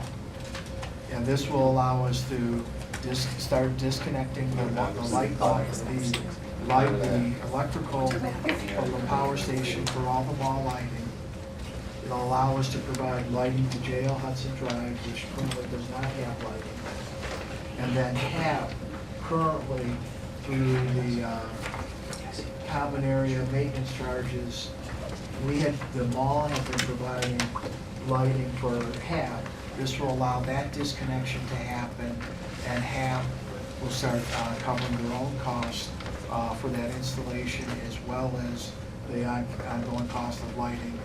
Item number 5 is Vibe. It'll also separate the Vibe lighting from the mall lighting, and then the lighting for the DDOT Transit Center. And Mr. Trussell is here to answer any questions about the scope of work. To get to demolition, this has to happen as part of our ongoing efforts to reduce our carry costs, and we have reduced the monthly electrical cost by almost 60%. And this is part of those continued efforts. The other reason, and the reason for doing this, is I learned this afternoon that as we move forward with the auto live lease, who was on site today, that we need to address this lighting as well. Okay. Can you give your name and address, your business address? Gary Trussell, Senior Associate, Hubble Roth and Clark, 555 Hewlett Drive, Bloomfield Hills, Michigan. Okay. What we've presented before, and I have some summaries of these if you need these. These are what Fred has talked about, is the disconnection of the power from the substations in the basement of the Northland Mall. You have 4 substations that run your exterior perimeter lighting, and Target also ran part of the Vibe Credit Union lighting. So what the proposal is to continue to reduce the substations, continue to reduce your energy use, and get some of these assigned back to the people that actually use the parking lots themselves. We've had meetings with Vibe Credit Union, and they will allow us to put all their lighting back onto their system, which it was originally until Target was built. Target took some of it over, but now that Target is closed and you now own it, we want them to feel that they can operate their own system at their own security level that they want and the hours they want. So they want full lighting back, and they're willing to take that back, but they're not willing to expend the money to get it back. Okay, so it will cost you something up front to get it off of the mall and back into their system, but from there forward, they pay for everything on that lighting system going forward. We've had the same discussion with the HAP building people and talked to them about taking the area that they park on site and controlling that themselves, okay? And pay for the energy use themselves. They are agreeable to that as well, okay? And then the DDOT and the area to that was the church and all that is going to be run off the old Target transformer that's at the rear of it, or the east side of the Target building. It'll be repowered, and the gear that currently runs that lighting is inside the store on the west face of the store. We'll bring that gear outside, we'll put it in a weatherproof enclosure, and get it disconnected from the building for whatever the ultimate use is that the council and everybody decides. Okay, so why are we doing this? We're doing this for several reasons. One is it's gonna take about 60 days from the time the guy starts, the time he completes. And we have Autoliv in there today, and as Fred said, when the bankruptcy people had the powerhouse, they sold certain equipment. Currently, Autoliv has no power to the area they're leasing, okay? And internally, we have to do some rewiring of the Autoliv powerhouse portion of the building in order to just make the doors go up and down. And in doing this, we also were asked to look at Jail Hudson Drive. And Jail Hudson Drive currently is only illuminated at the turnarounds. And it's all done underground, and none of it works at this time. So we can't rely on any of the underground wiring to work. So we looked at putting in temporary wood poles to get between the poles that are at the roundabouts, and how would that's how we're gonna run the wire is overhead, to get it down the center of the median. At the last meeting I was at, we had to just run the wire overhead, and no lights on the wood poles that would go between the turnarounds, or we had the option to put lighting fixtures on those wood poles and illuminate the entire Jail Hudson Drive on the short-term basis. The last meeting, the recommendation was to go with lighting the entire length of Jail Hudson, and that is included in these prices. Prices are the same as what you saw the last time. The only thing that's been added is a contingency in case something happens, and the design and oversight fees that have to be done for a complete number. So. Questions? Mr. Mandelbaum? I was gonna go on the list for each step here. With the Northland Mall, does it affect the lighting or the power to the police substation? No, the power to the police station will be handled as part of this transfer. The light on Jail Hudson Drive, we're gonna put in new wood poles, but use the existing fixtures. Why would we not move to more efficient lighting such as LEDs, something like that? Wouldn't that save more cost in the long run? It'll save you more cost, but it's gonna cost you more up front. And the reconstruction of Jail Hudson Drive is projected to be in the next 2 to 3 years. So this is a short-term fix. We've taken the Northland Drive lighting fixtures, and we've taken them down and we've stored them. The intent is to try to salvage as many of those as we can and use those in lieu of wood poles, and to use the fixtures in lieu of wood poles in order to do it as economically as possible, okay? If the real plan is to put Jail Hudson on a diet or vacate a part of it or whatever that might be in 2 to 3 years, you certainly don't want to be investing, a couple $100,000 to have it all tore out. And if it went on a 3-lane, but if it went on 3-lane from a boulevard, or however that occurs in the future, that still has to be master planned and thought out by everybody and approved by this body, okay? So it is truly get the lights on, get some, they've been off for many years, and get it lit up and deal with it when you come to Jail Hudson Drive. With the HAP building, we currently own the parking lot, and we pay for the lighting, and they pay us a fee. We're gonna transfer the lighting to them, they're gonna pay the bill. That's correct? Well, there's one step in there I have been told is not quite accurate, is that they use the lighting, and you pay for the lighting, but they don't reimburse you for the lighting. So they would start paying for the lighting, I guess, are they gonna start, but we would still maintain the parking lot for them? No. No. The intent is for them to own and operate what they park on. Plow it, for them to plow it, for them to sweep it, for them to do everything that's from outside the fence area, I will say, today, to their building would become a HAP responsibility. But it's currently the city's responsibility that the HAP parking lot, is that, or where they park? Where they park, we are not maintaining that lot right now. We just pay for their lighting? They plow it, they're handling their own snow plow removal and And they're parking beyond their parking easement.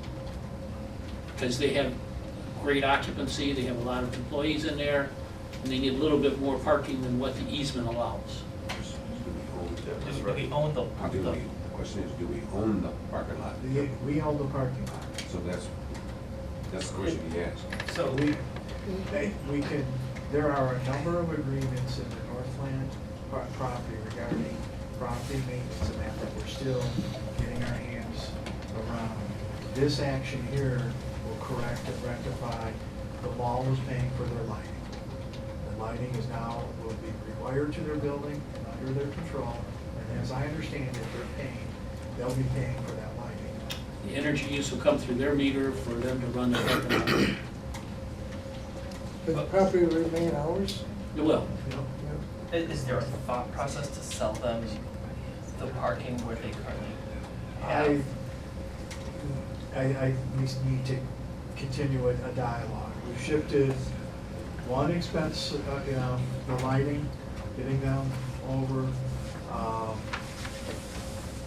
We're still working our way through that. There were a number of things when it comes to common area maintenance costs. And a lot of people had the lawn covering, everything. So, but we're not gonna charge them to switch, to make this lighting switch, we're just gonna have them just take over the bill. Yeah, they are willing to take over the lighting, they're willing to pay the energy use and all of that associated with it, but they are not going to pay them for us to reconnect that lighting to them. Are they then, who's gonna own the actual lighting, like the light bulbs and the poles? Is that going to be us? So when a light bulb goes out or something like that, will the city have to replace that bulb, or would that be done through the HAP building? Through the HAP building or through the Vibe, both of them would handle their own lighting.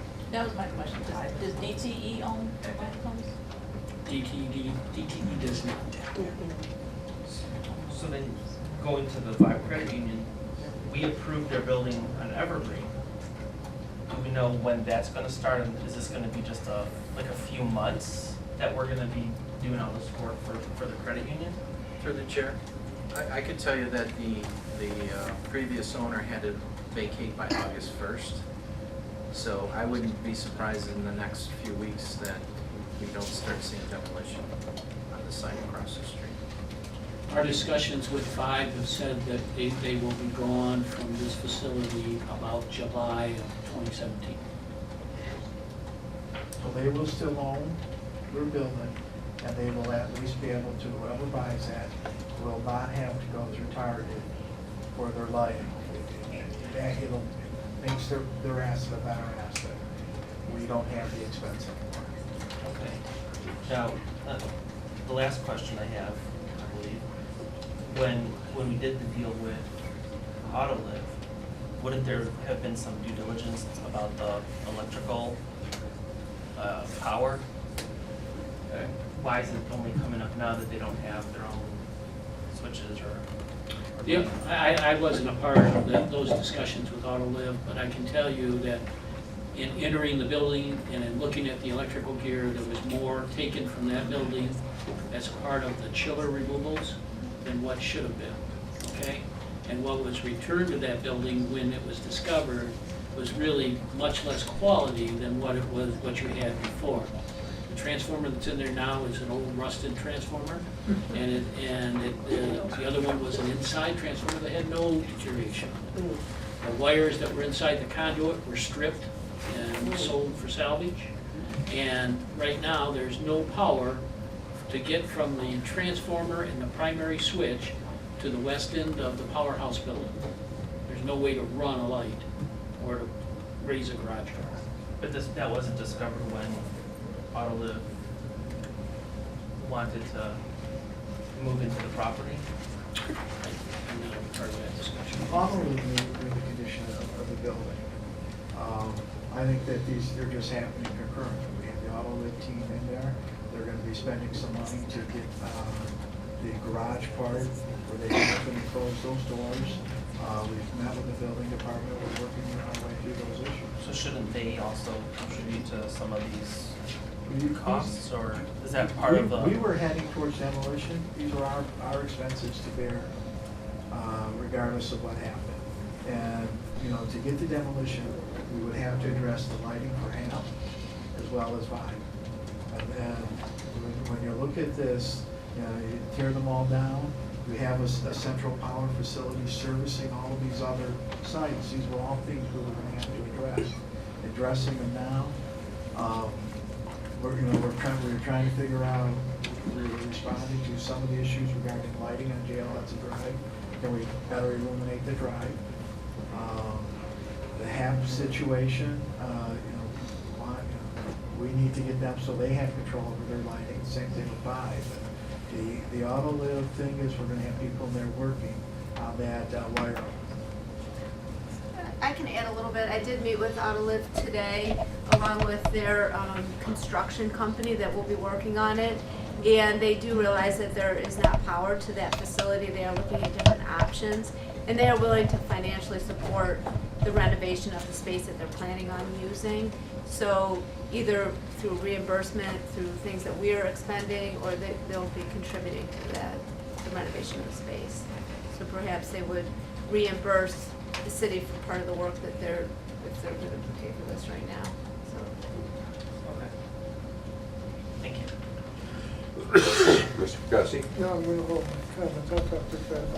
Okay. Mr. Bradwell? I think you might have answered my question. I wanted to know how this will be affecting construction, but this will aid construction. I mean, you know, Demolition? the demolition. Absolutely, yeah, this has to happen in Okay. order to get to demolition. And we, in order to demolish them all, Vibe needs to have lighting, and we need to divorce that relationship. And keep in mind, when Vibe was originally built, it was Stouffer's, part of the original mall.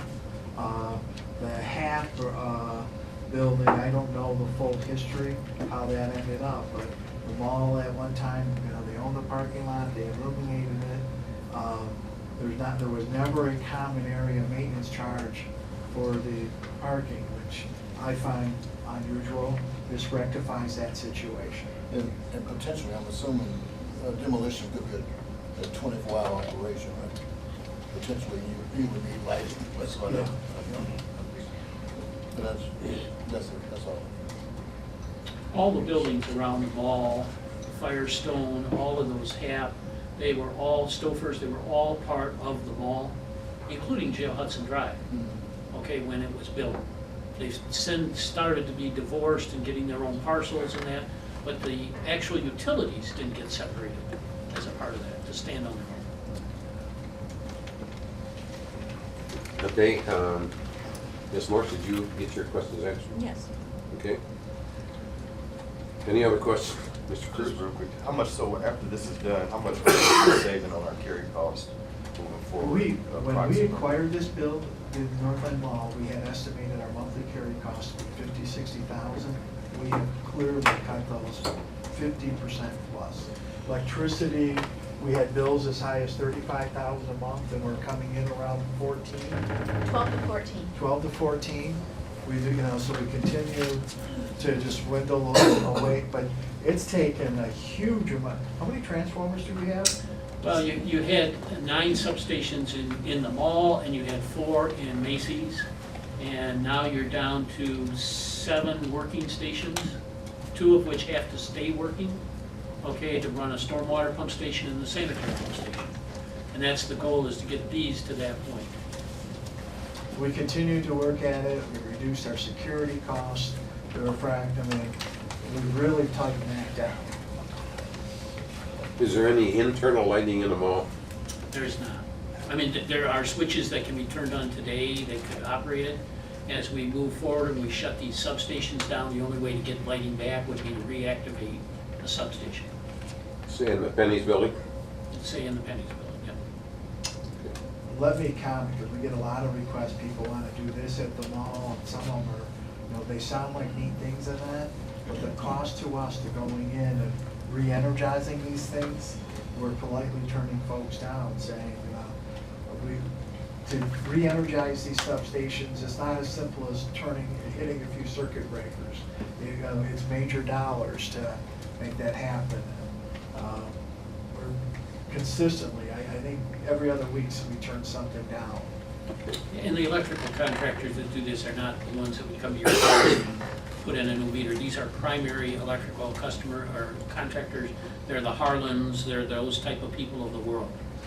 Rawhorns. Okay. Any other questions? I need a motion to. I'll move Rule 10. It's been moved by Mr. Fakasi, supported by Mr. Cruz. We find the immediate need to act. Is there any discussion? All those in favor signify by saying aye. Aye. Opposed? Chairman, I'll move the Carried. resolution attached to the document dated August 15th. It's been moved by Mr. Fakasi, supported by Mr. Cruz, that we approve the resolution that was presented to us, dated August 15th, 2016. All those in favor? Aye. Opposed? It's carried. Thank you. Thank you.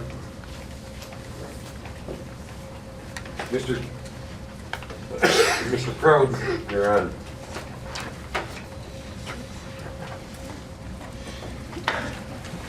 Thank you. Tonight, we're here to discuss proposed public pathway easement along the Northwestern Highway Service Drive, north from Civic Center Drive to Corporate Drive. But before we do that, I'd like to give you a little bit of background on the proposed project. All of you should have, did you all receive the plans in the packet? Yep. So I'll just skip to kind of some overview of the slides.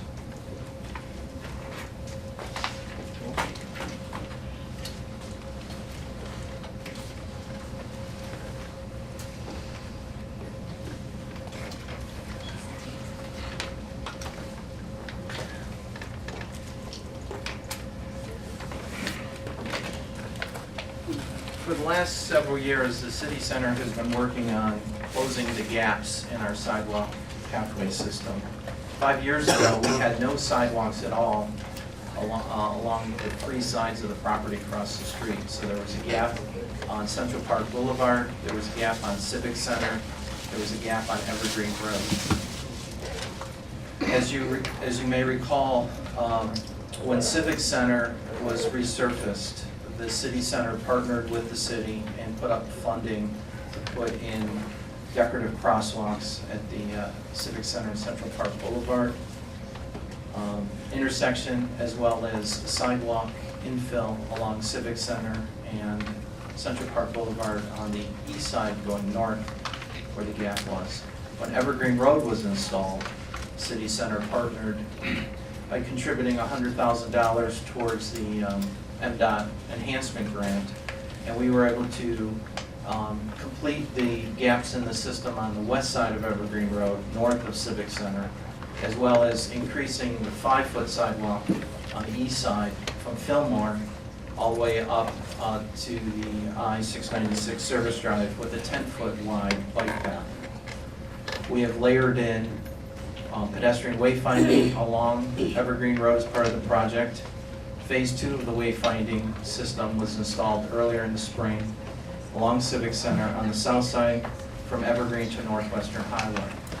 This is a project that we've been working on for over 2 years to cement the pedestrian bike network and to provide something that is the equivalent of bike path to what Evergreen Road was to the city center as far as going above and beyond and trying to create a destination and a link that will further help attract and retain our professional workforce. If you travel northbound from Civic Center up towards Losher, you have a sidewalk that runs about 100 feet, and then it goes to a goat path, and that goat path continues across the Oakland Commons property northward until you hit the entrance to the town square property, and then it goes back to a 5-foot sidewalk. It's in some disrepair as you go up to Corporate Drive, and then the sidewalk shifts to the point where it's right up against the curb as you get northbound to Losser. And then if you go north on Losser, the sidewalk disappears as you cross the bridge. Anecdotally and otherwise, we know that a number of Lawrence Tech students come in by Greyhound to our Southfield Transportation Center located at Losser and 11 Mile, and are seen walking down this corridor with their backpacks and suitcases to come to school. We've seen other people who are out jogging and biking that have to then either get into the road or try to work their way across the fields of grass. And this is part of our system of completing the pathway pedestrian connection throughout the entire city center. As Mr. Zorn had alluded to, part and parcel to this, Northwestern Highway will be redeveloped from Evergreen Road north to Losser next year. And we're going to try to put that service drive on a road diet, pick up some additional frontage to finalize some gaps in the system that exist outside of the Maccabees and where the town center is, and then hopefully solve the pedestrian network at 10 Mile in Northwestern, because currently where the Coney Island is, their parking comes almost right to the road's edge, and there is no place for the students at Lawrence Tech and others to walk safely. So we're hoping by the end of 2017 that we'll have a complete integrated sidewalk pedestrian network throughout the whole city center district. We've been working with Lawrence Tech on internal pedestrian wayfinding system as part of the stadium improvements. You might have seen they've already widened the existing 5-foot sidewalk on 10 Mile to an 8 to 10 foot wide path, and people are already using that. Future phases of their stadium improvement will have a bike path coming down Northwestern Highway to tie into their stadium, and then eventually a bridge across the ravine that ties into the point. We've had success with them. When the dormitory went in, we were able to bring the bike path down Northwestern Highway, tied into their campus, and they've extended a 6-foot wide bike path throughout their campus to connect to their existing sidewalk system. So now a Lawrence Tech student can walk safely through their campus, out of the parking lot, out of the roads, and come all the way to the municipal campus. So the creme de creme of this project is a 10-foot wide meandering pathway north of Civic Center to Corporate Drive. And we want to do this more than just a bike path against the road.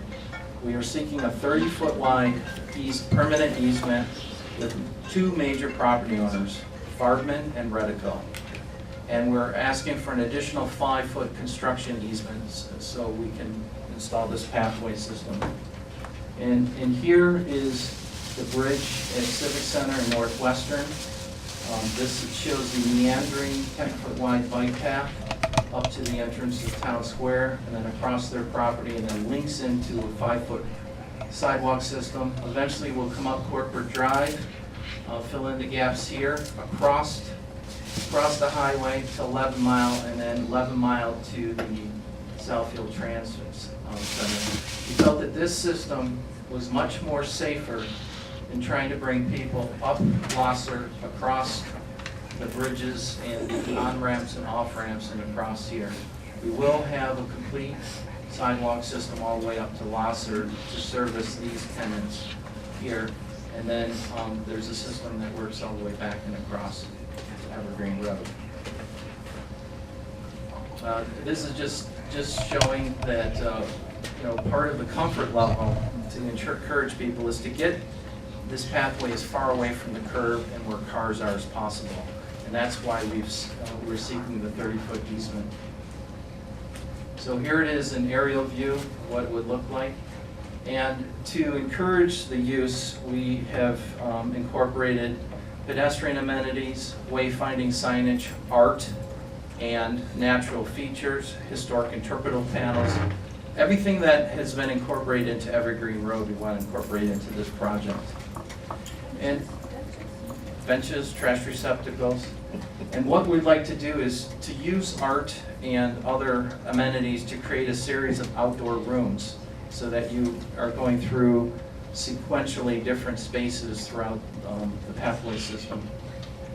And again, these are just conceptual, but here's installation of potentially painted poles that could act as a feature as you walk through, with some enhanced landscaping. A natural planted area with lighted bollards and some seating plaza. Extensive reforestation. We have applied for a tree grant.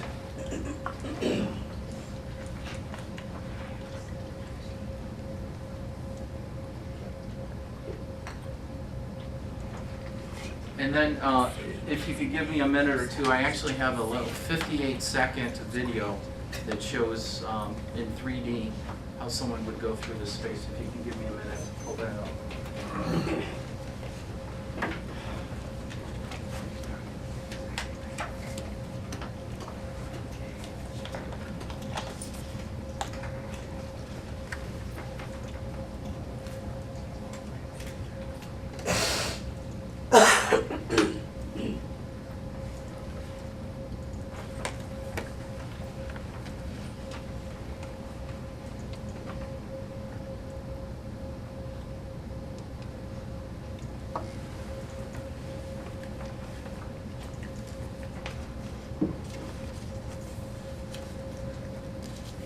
So this is starting from the bridge and going northward and then traveling back south at eye level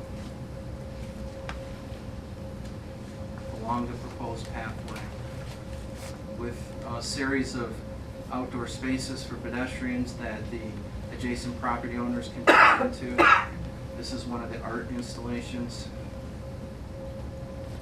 This is one of the naturalized areas that would be planted. Series of outdoor rooms using landscaping, plaza, seating area, grove of trees.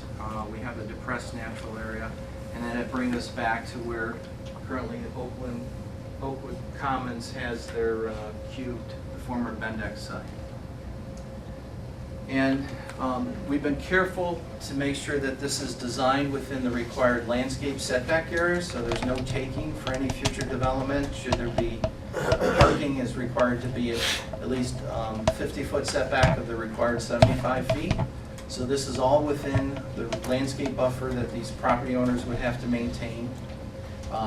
We have spoken with both Farbman and Redico, who represents the town square, working with the city attorney.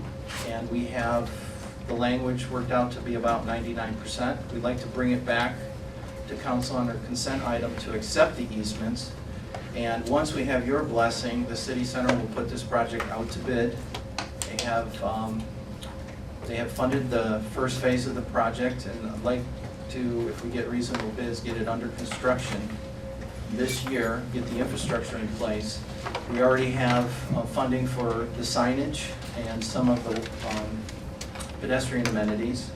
One of the things I'll come to the council at some future point is I've already talked to the Arts Commission about utilizing 3 of the Pegasus at least and put them in flight So we would have one starting at maybe 10 foot high, and the second one galloping at 12 to 15 foot high, and the third one almost taking off as part of the linear installation along the path. We have other art installation at future points. As I stated, we have a tree grant requesting funding for 27 trees. We have our tree fund, and we have additional line items through the city center to help layer the projects over the next year or two. So we're here tonight basically to get your blessing, put this on consent item for the 29th, so that we can put this project out to bid. The city center has been working on this project for 2 years at least. We have buy-in from the business community, we have buy-in from the adjacent property owners. They see the value in having this for their tenants. They've already talked about extending their sidewalk network from Town Square to tie into this bikeway. But I think it's gonna benefit all the businesses and residents within the community. And I especially am excited about tapping into all the visitors that we have at the Westin and Lawrence Tech, and actually getting them out of the building, out of their cars, and exploring our city center district.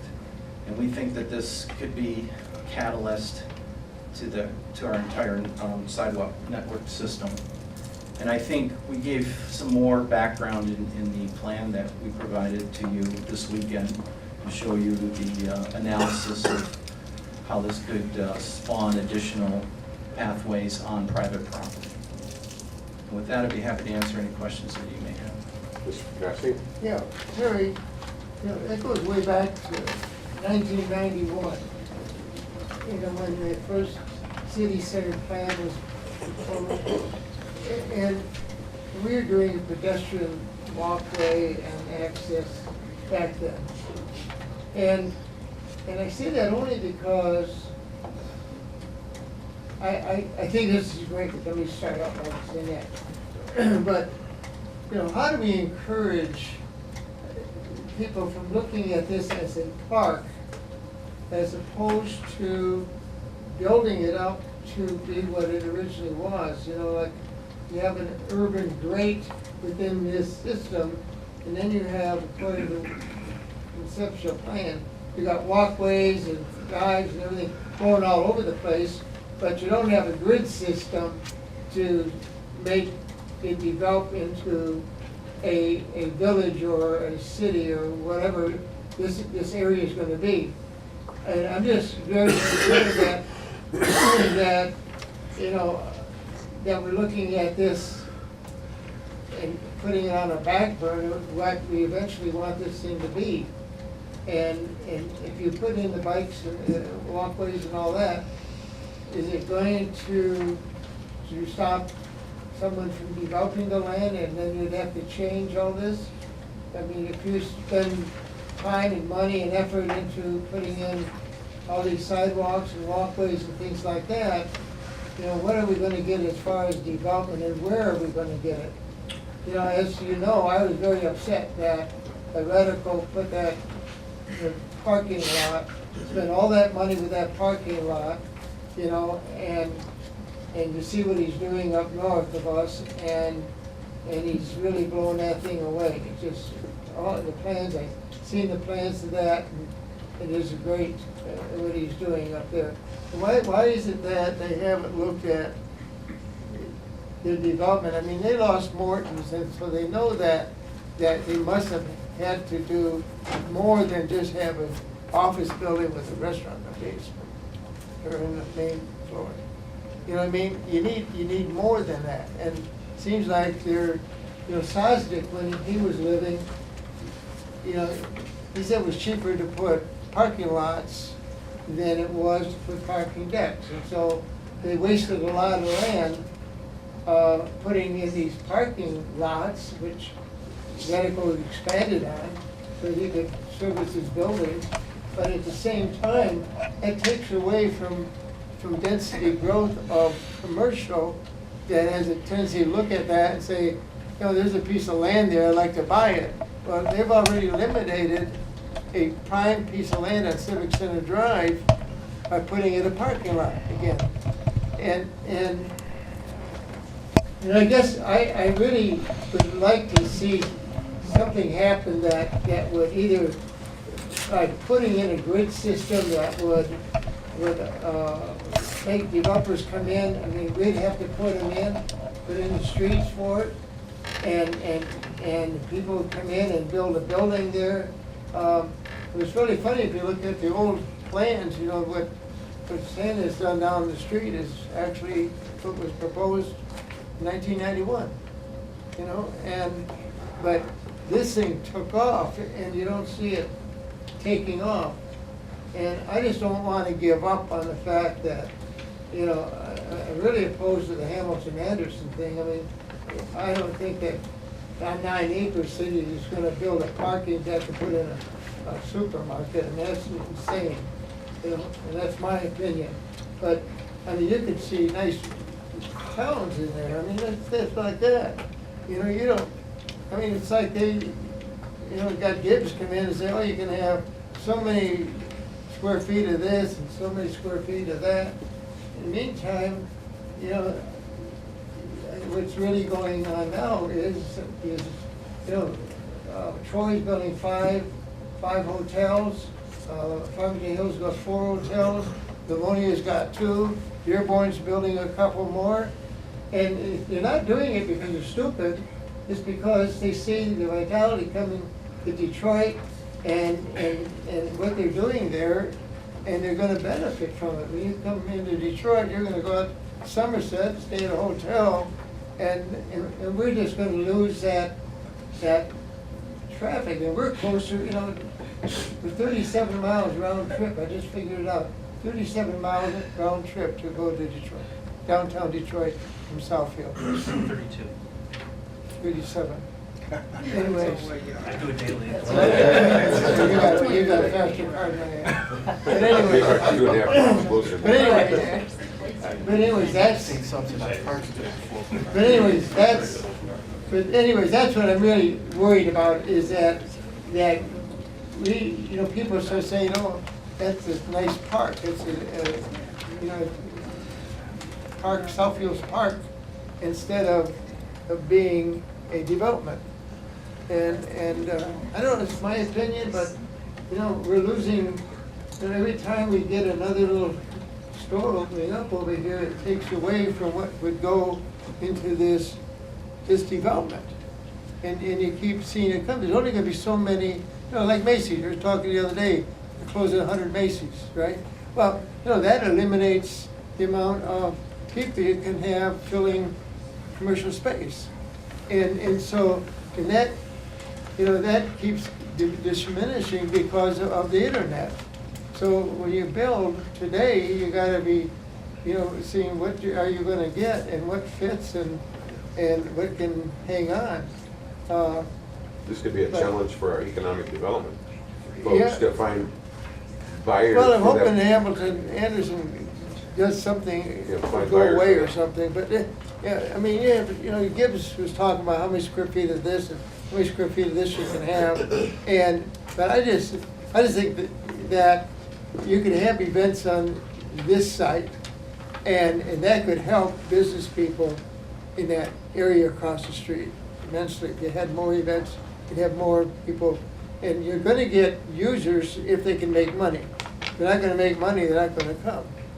And I just, like I said, I just don't want this thing to, it's great, I'm not taking away from what the proposal is. I'm just saying is that I don't want people to get the idea that this is gonna be Southfield Park and then be opposing any development that takes place. I'll just respond that I think this definitely will encourage development. It'll encourage the retention. We're in a competition with downtowns, walkable downtowns. We don't have a walkable downtown, but we can have a connected pathway system. If you look out there, and I get dozens of people telling me all the time about the increased pedestrian traffic on Evergreen Road, before work, during lunch, and after work.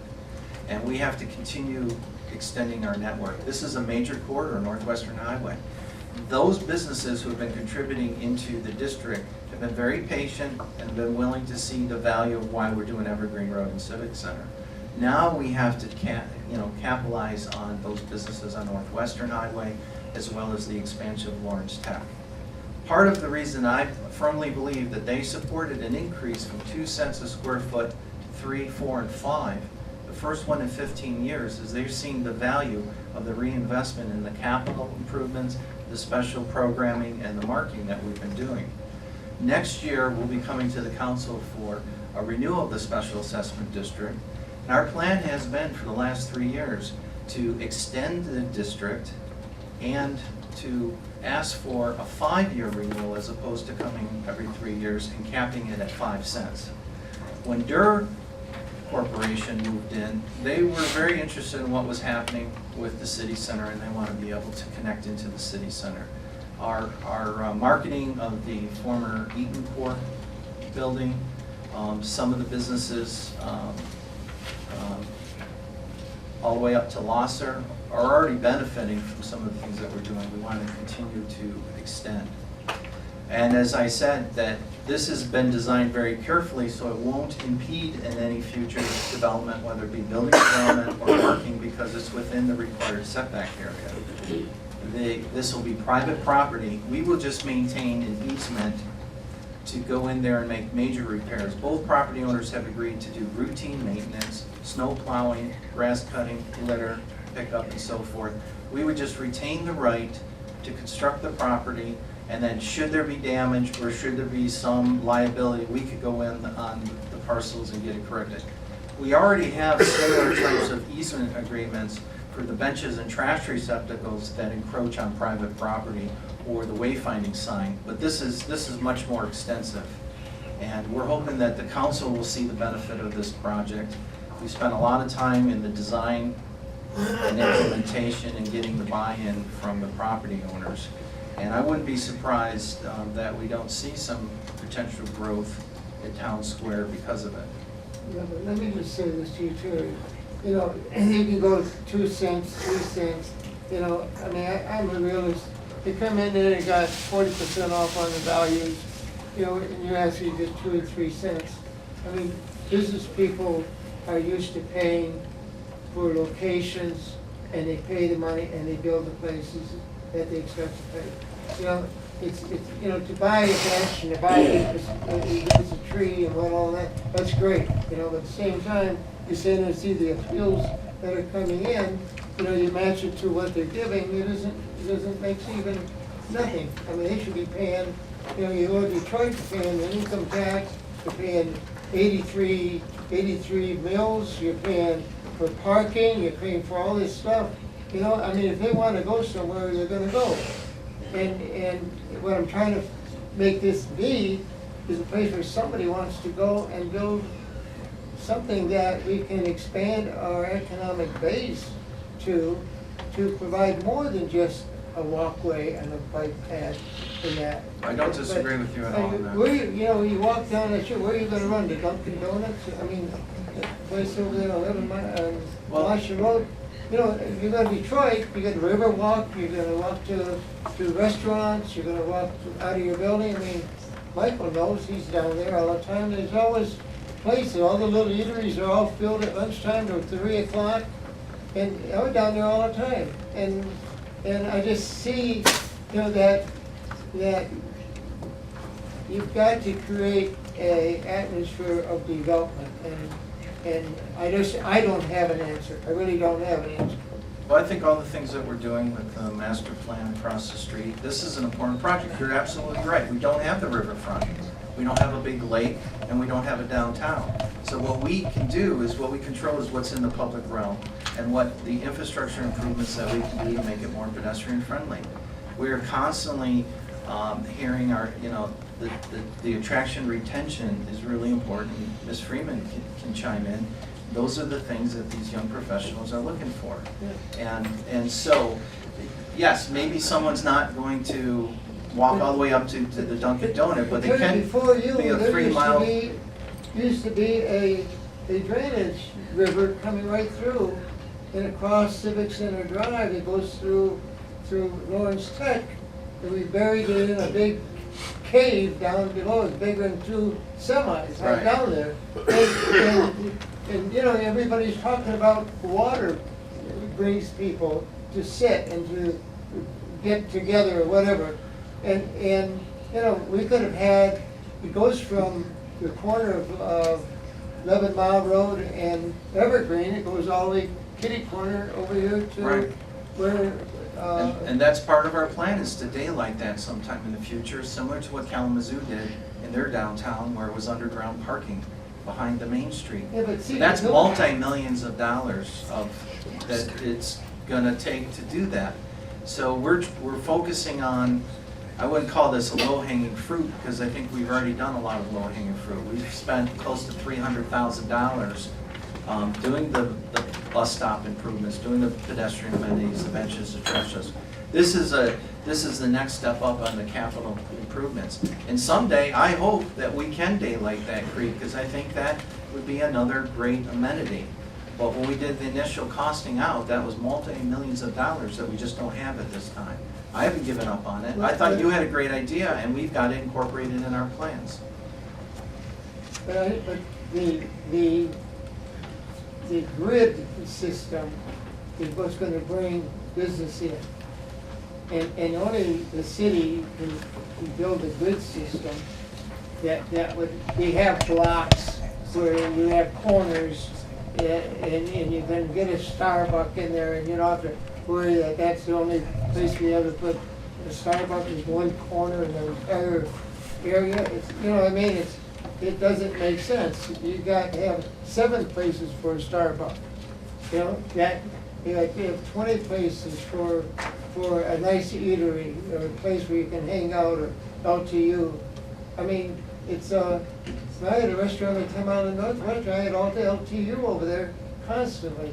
It sounds to me like You know, this sounds to me like an economic development Well, it plan, is. a future plan for the economic development to take on and bring back for us to take a look at. you know. So, Mr. Bradwell? I like that, you know, I like the whole process here, and I think the walkability, I think that spurs activity, spurs conversation, spurs on positive things for the city. My 2 questions would be funding. You mentioned funding. Is that funding is currently there? Yeah, the city center has allocated a line item to construct this 100% when they're done. Okay. And I looked at the pictures, obviously the summertime. How would it be used during the winter? Are you proposing that it be year-round? Well, hopefully it would be year-round. We've gotten commitment from the property owners that they'll maintain the snow removal. I mean, that's something that I don't think we do the best job policing and enforcing here in the city center, especially when we had the big snowstorms. You know, we have kids and pedestrians walking in the street because we've got snow piles so high, and those private snowplow are pushing snow up and blocking our access to our sidewalk system. So if we really want to make a commitment to having used year-round, then we have to do a better job enforcing. We have the policy in place. It says if it's over 4 inches, you got so many hours to get it cleaned. But I do see this as a year-round usable, system. Yeah, I have a question in favor, and I think if you get something as part of the daytime population, wandering around, walking around, that will lead to some home ownership. And so I would be, I'm positive, to work with things that. Yeah, I think your point about we see our residents using it on nights and weekends. We have an organization now, the Slow Roll, that meets every Wednesday, Thursday. And we got 40, 60 people using it. So I think this is going to continue to build the network and get people off the street and using the system.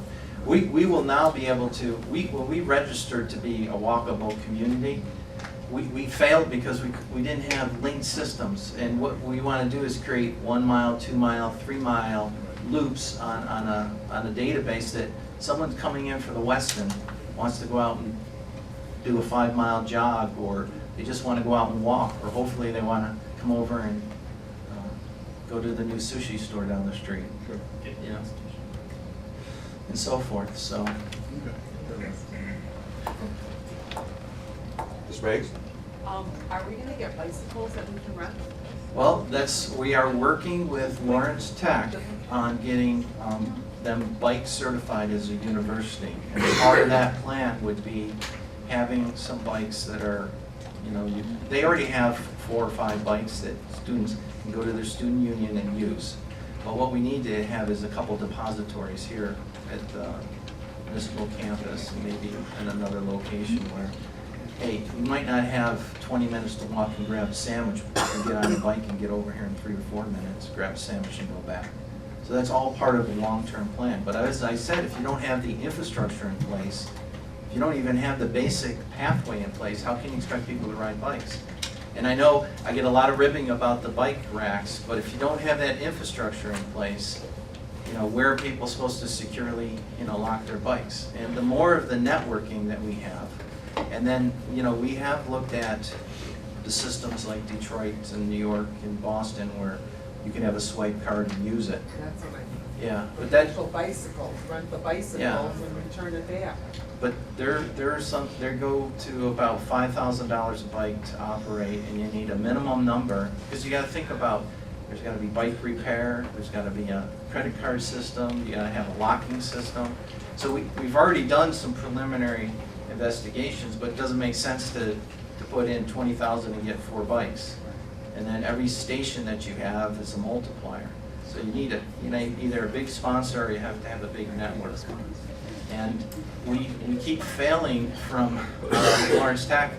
The latest application, they want to know what staff is going to training on bike-friendly communities. And there's got a lot of things you have to do. They want to see the infrastructure in place, they want to see the biking, they want to see the signage, and they want to see the training and a commitment before they're going to certify the university. I have a question. Yes. I didn't notice any lighting. Is there gonna be lighting? Eventually, there will be lighting. I can tell you, this is part of the frustrations. There are 2 existing light poles in the route, the proposed route. One is owned by us and one is owned by DTE. I'm going on week 9, trying to get a decent response from DTE on, we're willing to pay for the relocation. And then I've been told it takes 6 weeks before, even when you submit the application and put a $1,000 deposit down to get the light. I'm going on week 9. So it's been a frustrating, process. But ultimately, what we have planned for is to have the pedestrian type lighting along the pathway. But that is not part of our first phase. We just don't have the funding to do it. The reason I say that is if you expect folks to use this, along Northwestern Highway it's pretty dark at night, no streetlights. And if you expect people to use this, that means you're either gonna have to get back before sundown or shortly after sundown, or not use it. And, Well, it's definitely part of our long-term infrastructure improvements. And even now, it's dark because there's only 2 light poles. And that's something that I'm hoping with Mr. Zorn's help, when Northwestern Highway goes in there, when the improvements are made, that's when we can talk and bring in another round of funding from the city center to help start addressing lighting along Northwestern Highway. yeah, 'cause sometimes bad things happen after dark. I don't disagree, and it's just, I'm trying to start with, get the basic in, let's get the path in, and then we'll start layering some of these other things on. But lighting has been part and parcel to the plan, and there should be some examples of that in your packet. The other thing that I think we need to emphasize more than we have, because I don't think that I've heard it emphasized much at all, and that is, if we're going to encourage people to walk, even during dusk or early in the early morning, to wear reflective clothing or have a light on, a blinking light or something, so that, and with bicycles. And I'm not against having an ordinance that if people are gonna ride bicycles, they need to have reflecting material on their bicycles or lights or something, so, I was kind of a surprise for a driver to run up on someone on a bicycle in the middle of the night with no lights on and wearing dark clothes. You know, it's a recipe for disaster. Well, that's something we can work with the police department on. And traveling through my neighborhood where there are no streetlights, and I'm not advocating for streetlights either, but twice I've come upon people walking way after dark with dark clothing on, and you come around the corner and they're right there. I mean, just common sense says, if I'm gonna be out and walking around in dark clothes at night, I ought to have something that lets people know that I'm out there. Right. But, okay? So this will be on, I just have one comment. I happen to like the idea. I'm one of those crazy people who walks along the goat path, going from 10 mile all the way to probably 11 mile. So I think it's a great idea. I do agree with the lighting, but you also have to look at it with, it's better to have at least a sidewalk without lighting than no sidewalk at all, in some cases. well, So- I'm talking about sharing a road with people that are walking around. Yeah, but We're trying to get them off the road right now. Yeah, and I definitely like the idea. Okay? So if the council's comfortable, we'll bring it back for consent item, on your consent agenda on the 29th. Good. And I'll work with the city attorney on fine tuning the final language, but we've already gotten verbal approvals from the two major property owners. Okay? Thank you. All right? Our next item is the police department. Good evening, council, members of the community. Council previously authorized a budget adjustment that transferred Clemens revenue funds from a police revenue account to a police department expenditure account to fund a number of projects for the police department. We're here tonight to ask for authorization to purchase an item using those Clemens funds. And this is an exciting use of technology in law enforcement right now that will allow police officers to much more efficiently, much faster process vehicular crash scenes as well as major crime scenes. And so I've got Lieutenant Bassett here to talk the specifics about the acquisition.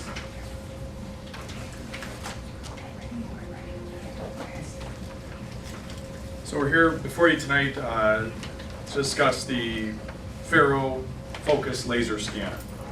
It quickly and accurately can map out crime scenes as well as serious accidents, as the chief mentioned. This item can scan over 1,000 feet, whatever scene you're processing, and it takes over 950,000 points each second. It takes 1 to 2 officers approximately an hour to collect millions of data points, which currently takes a team of officers 5 to 6 hours, and we're able to collect only 100 or so, a couple hundred data points. At the bottom of your sheet, I included a couple of samples of what we currently are using and what we're going to. The current system is technology that's 20 years old. Our most recent update to that system is about 7 years old. But as you can see, the two items are, light years apart. The item has been reviewed with purchasing. This is a sole source request. The funding is available, as the chief mentioned. We're requesting approval to purchase this item. Very well. Obviously, it's some new technology, but how widely used is it?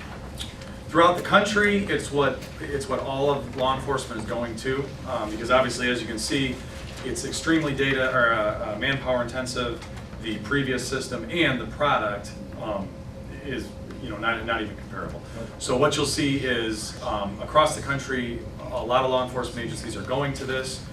There are some also in the Metro Detroit area, but we would definitely be in a small handful that are already on this system. But you'll see within 4 or 5 years, I predict that you'll have all law enforcement agencies using the system. Okay, so this is cutting edge or? Yes, yep, and again, just because of the nature of the technology, it's a new system, you're seeing a lot of departments now transitioning to.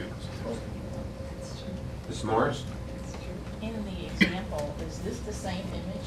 It is not the same image, but you can see in there, the vehicle, literally the only information we have about the specific vehicle is its location, to certain points. As you can see from the new model, we literally can take where are the impacts, how much crush you have on each point in the vehicle. I mean, the different data that you can get, it's not even comparable.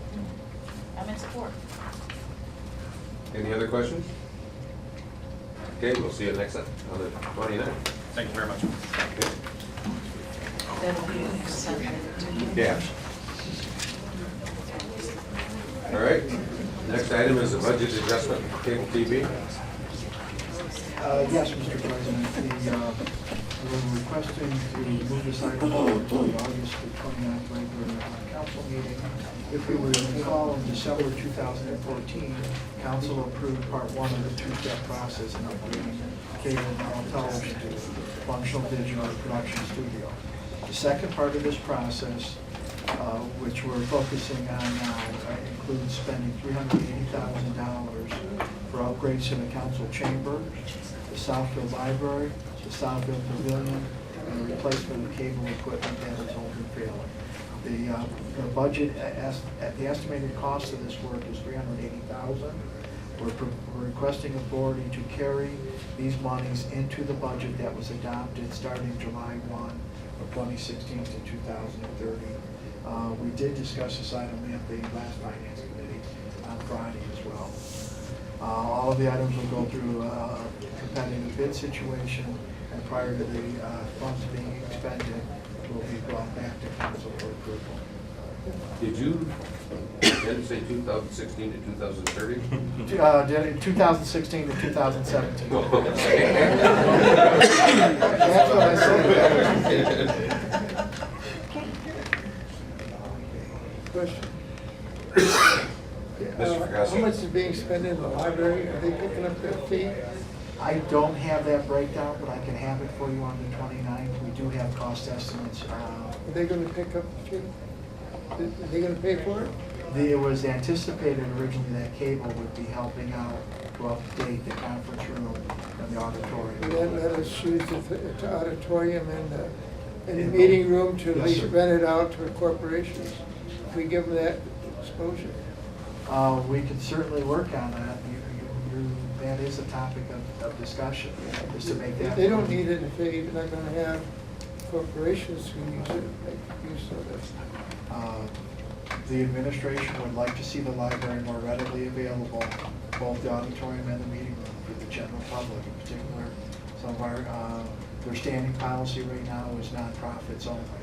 Yeah, I know that, the library run out of funds and they close the library certain dates, and so our residents had no library to go to.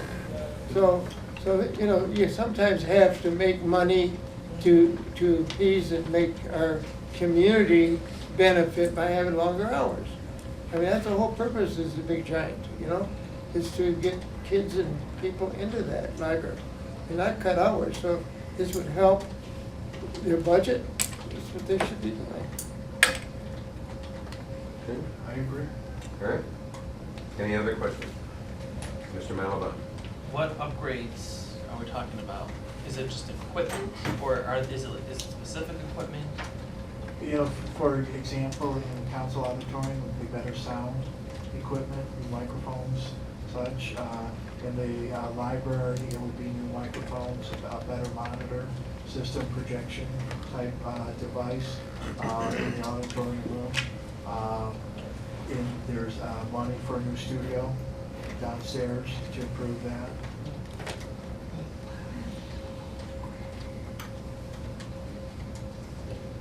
Ms. Moore? Yeah. So I know the city of Lathrop Village is working on a new project with their cable. Would these improvements help us to develop more programming in our cable department? Did that help with that? It could. It should. Okay. You have one question. Okay, very good. Ms. Max? For the library, the improvements like to the microphone, when you go over there, it's like sometimes the library staff says they're responsible for the room, but then, like when we have meetings over there and take our equipment, it's like they're hands off and, you know, we have to call our cable department, so will they be trained how to like use the new? That could be. I think there's a larger issue with the room rental in the library. That one of the challenges they have and why their current policy is in place is it becomes a challenge for their staff resources. There has been some discussion in much the same fashion that we handle room rentals at Parks and Rec and the Pavilion, that perhaps those two rooms be handled in the rental by another group. And you would have a person who's responsible outside of the library, which would not strain their resources. I understand it's frustrating for the library staff when outside groups come in and they have to come and provide that support. So we're looking at there's some discussion about how that could be handled different. Obviously, the role between the library authority, some jurisdictional issues all come into question. And the librarian and I have had this conversation. I have had the conversation with a couple of the library board members.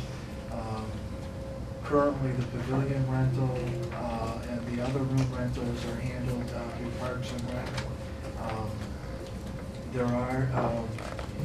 There are some ongoing discussions about how we could maybe put all of those as one part of one package. Mr. Melba? One more question. The current equipment, is there a trade-in? Will it be sold? Will we give it, sometimes we give some of the Southfield schools some of our older equipment. Is there a plan for any of that? The asset disposal hasn't been discussed, and that's usually something that the department manager would work out with our purchasing agent, how those assets are disposed of. Obviously, if they have value in some other format, we'll try to put them in. If I recall last year, or a year and a half ago when we did the item with the school district, we did look, there was some discussion about retiring some of that, and I think there was a desire to have newer, more modern equipment to integrate with the computer system. Yeah, if it's not good enough for us, I think we need to have our kids that are learning how to deal with this kind of equipment, have the best there is, so that when they learn, they're learning on the newest equipment. Any other questions? I do have one. It's only my thought, but I would recommend taking part of this money and having the sound engineer give us some professional advice, because we've spent money in the past several years upgrading it. Seems like we go hit and miss, and sometimes it kind of works, and sometimes it doesn't. Change the equipment a couple of times. Seems to me if we had some professional advice that, and our people are good, they're good. Well, and as I understand this, part of the reason why this project did not move forward last year is to take a step back, write a full scope of work with an engineering, and then put it in. In the past, the cable department has worked with certain vendors to provide all of their information. Here's what we recommend you buy, and it goes out to bid. Working with purchasing, we're gonna take a step back, have someone come out, write a full scope of work. And at that point, we can integrate a sound engineer to come in and work with them. Because you're talking about hard surfaces out there, sound bouncing off of hard surfaces. That going there is a real challenge. It's pretty hard to control the sound. That reminded me of another question, because in our CIP, we're supposed to be redoing or renovating the council chamber next year or 2 years, something like that. Will the technology that we're going to be putting in now have to be redone once you reconfigure the room? I want to take a look at the CIP. Obviously, depending upon the amount of work, we also have ADA compliant issues that we're working on. So one of the issues, one opportunity may be to dovetail ADA compliance issues as well as that new technology. And between the two of them, you could see, the two projects in size and scope might be large enough that you find yourself in a position to practically redo a lot of things. And when we get at ADA compliance for council chambers, it presents some real challenges in the way the building is flanked by two offices. And if I recall the plan, there's doors being cut in for future accessibility for council members. And, so we can look at that. The other thing we're seeing as we put projects out to bid is prices are coming in much higher. We're working through this with the Southfield Building Authority to, can we combine projects larger to hopefully get more action? Where we're at in the economy. John, the last project we had bid out, we only had a few. Two, and we had to beg. Yeah, I mean, we're really having a hard time getting people to come in, and we're working with purchasing on that as well. I remember when I first got on council, it seems to me we had a tagline that said, if you need hearing assistance and all, let us know. Because I think the chamber was wired for people that had needed hearing aids. We were just in That a was a long time ago. conversation about touch-tone telephones last week with the proposed relocation of the Human Services Division. The technology has really impacted the old phone device. You hang up and you get the call. Computers have taken place. In fact, that's a department that hasn't used it in years. Yeah. All right. This will go in our Sound equipment, and a list of the items. all right, next item. 5-year lease. Lawrence Tech. Good evening. A little closer to moving into the Enterprise Center. In May, the City Council authorized us to relocate the Southfield Michigan Work Service Center. They have sent over a draft lease, and our city attorney has been working to review that lease with myself, with our deputy city administrator, purchasing, to make comments and send it back. And it's our goal to, get this lease signed so that we can perhaps move in December, January, December time. The Southfield Michigan Works would be paying $10 a square foot plus $1.50 in CAM, and we're looking to lease 5,960 square feet.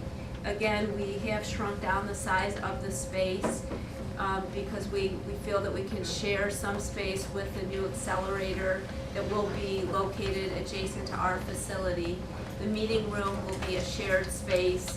Currently, we have speakers that come in from Oakland County, the different SCORE, different programs like that. A lot of the services that we'll be offering are also services that can be offered as well to the guests that attend the accelerator incubator space.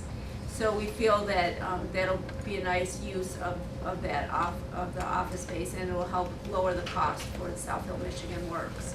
Currently, this will increase the rent for approximately $6,000 to the Southfield Michigan Works. They are able to absorb the cost of that rent.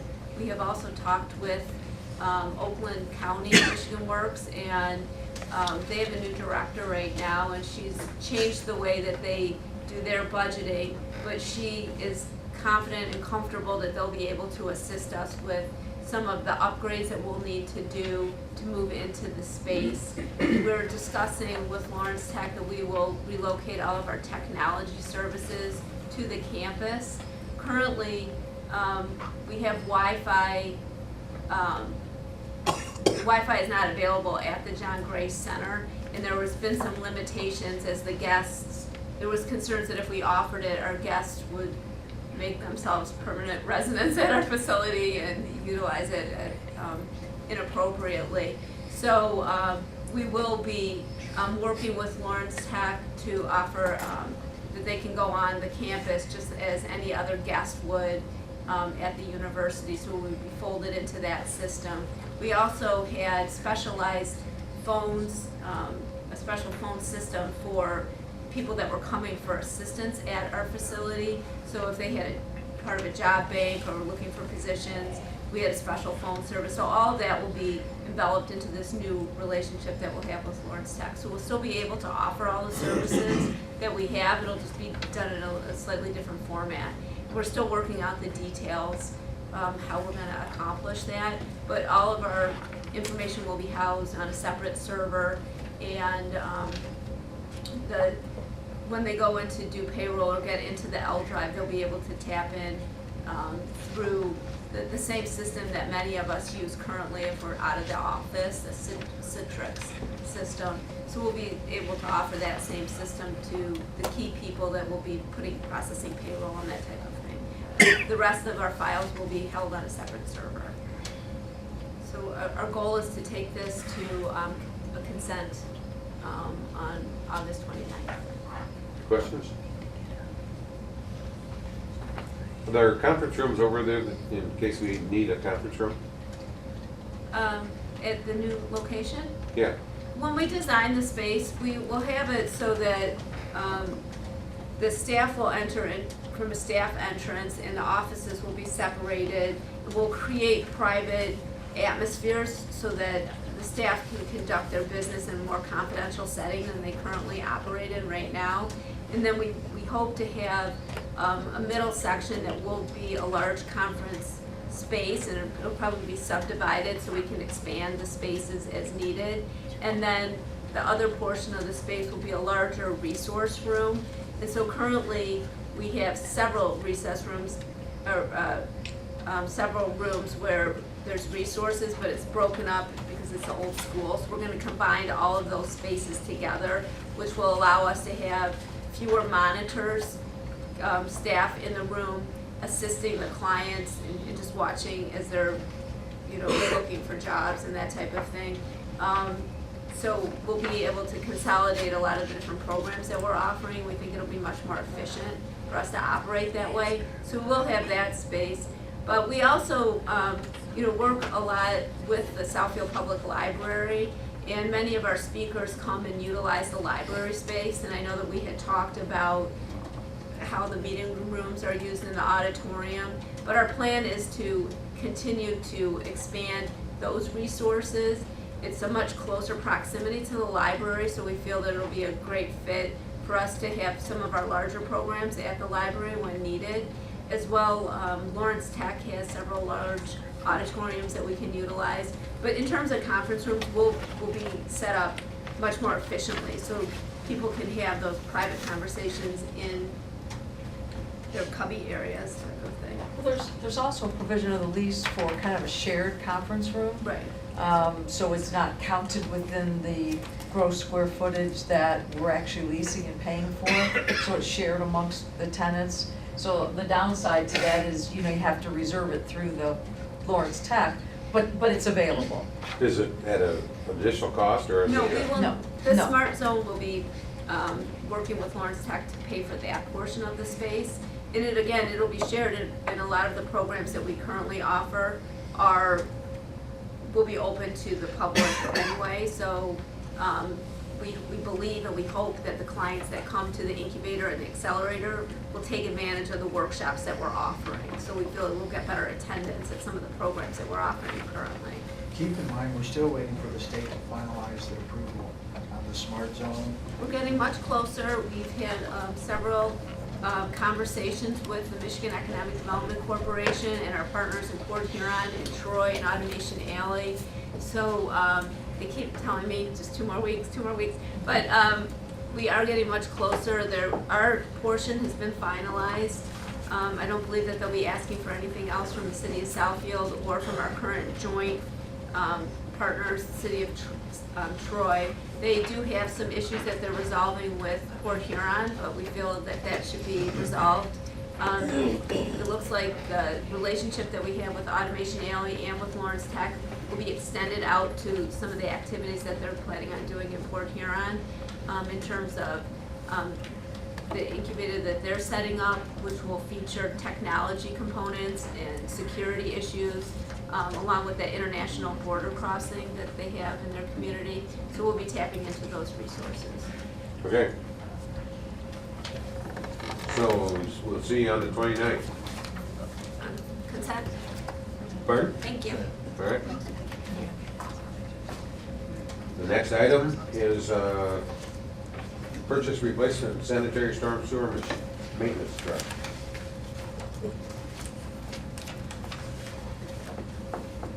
Thank you. Vector's a name brand like Band-Aid, so I can't say we're purchasing a Vector. We're purchasing a backhoe truck. And it's being approved in budget already. It's being approved through the national consortium, so the best price we're already getting. The only question that came up, and Mr. Zorn had some concern, was are we getting a fair trade-in on the vehicle? Because a lot of times you get the lower price, but then your trade-in is offset. So I did have an opportunity to stop out at DPW, and the truck's totally shot. There's three major components to a Vector. There's your high-pressure pump, there's your suction, and there's a tank to catch it. And the high-pressure pump's been built once, rebuilt. It's failing again. The high-pressure suction, the pump for that, there's two, they both failed. And the big tank is rusting out. So there's $70,000 right there, and that's assuming that the transmission, yeah. It doesn't matter, it's all broke. But anyway, that's assuming, for instance, there's a transmission for the vacuum pump. Assuming that didn't fail when the pumps failed, but it probably did. So I thought, well, maybe the chassis worthwhile. Well, the chassis is Sterling, which started life as a Ford, but has a lot of Sterling parts, which you can't get anymore. So I think $10,000 is generous. I'm sure what they're going to do is part it out. And they'll find parts that are, someone will damage the water tank, they'll sell those. But it's a worthwhile investment. We use the heck out of it. I think with the better staffing that council authorized in our motor pool, we may be able to stretch the next one out a little bit more. But this was 12 years, and Vector's 10 to 14 years is a good life for one. That gets used, and ours get used. Okay. Any questions? Mr. Brick? On the fiscal impact, it says warranty. Does it come with a warranty? I mean, we're paying $5,000 for a warranty, but it should, if it's a new vehicle, it comes with a warranty. Is that additional? I'm sure it's an additional warranty. I'm sorry, I don't have the specifics of what warranty we give without one. So I'm sure we purchased some additional time for $5,000 for a $300,000 truck. Yeah. I don't know. I just wasn't involved in that portion of it. Okay. I apologize. Is that it? Yes. Okay. Mr. Mandelbaum? And this is just could be a wording issue, but it says with the cost includes the warranty, and then minus the trade-in. Are we paying the price of the truck plus the $5,000 for the warranty, and then the trade-in? Because then the total cost is off. Absolutely. So that's Well, what I just don't understand. It could be a wording issue. I don't know. I will get the wording cleared up on that. I'm not sure if DPW sent it to us. I see what you mean. Okay. Thank you. The bad part about warranties is, let's say it comes with a 1-year warranty, and you buy a 5-year warranty, it includes the first year. Yeah. So you only get 4 years of Right. it, even though you paid for 5. Well, this says which includes a 5-year So, warranty. But it's $5,000. okay, clean up the language, and we'll Yes, see sir. it on the 29th. All right, thank you. Okay. Yeah. Okay, the waiver of the pet licensing for September. Support.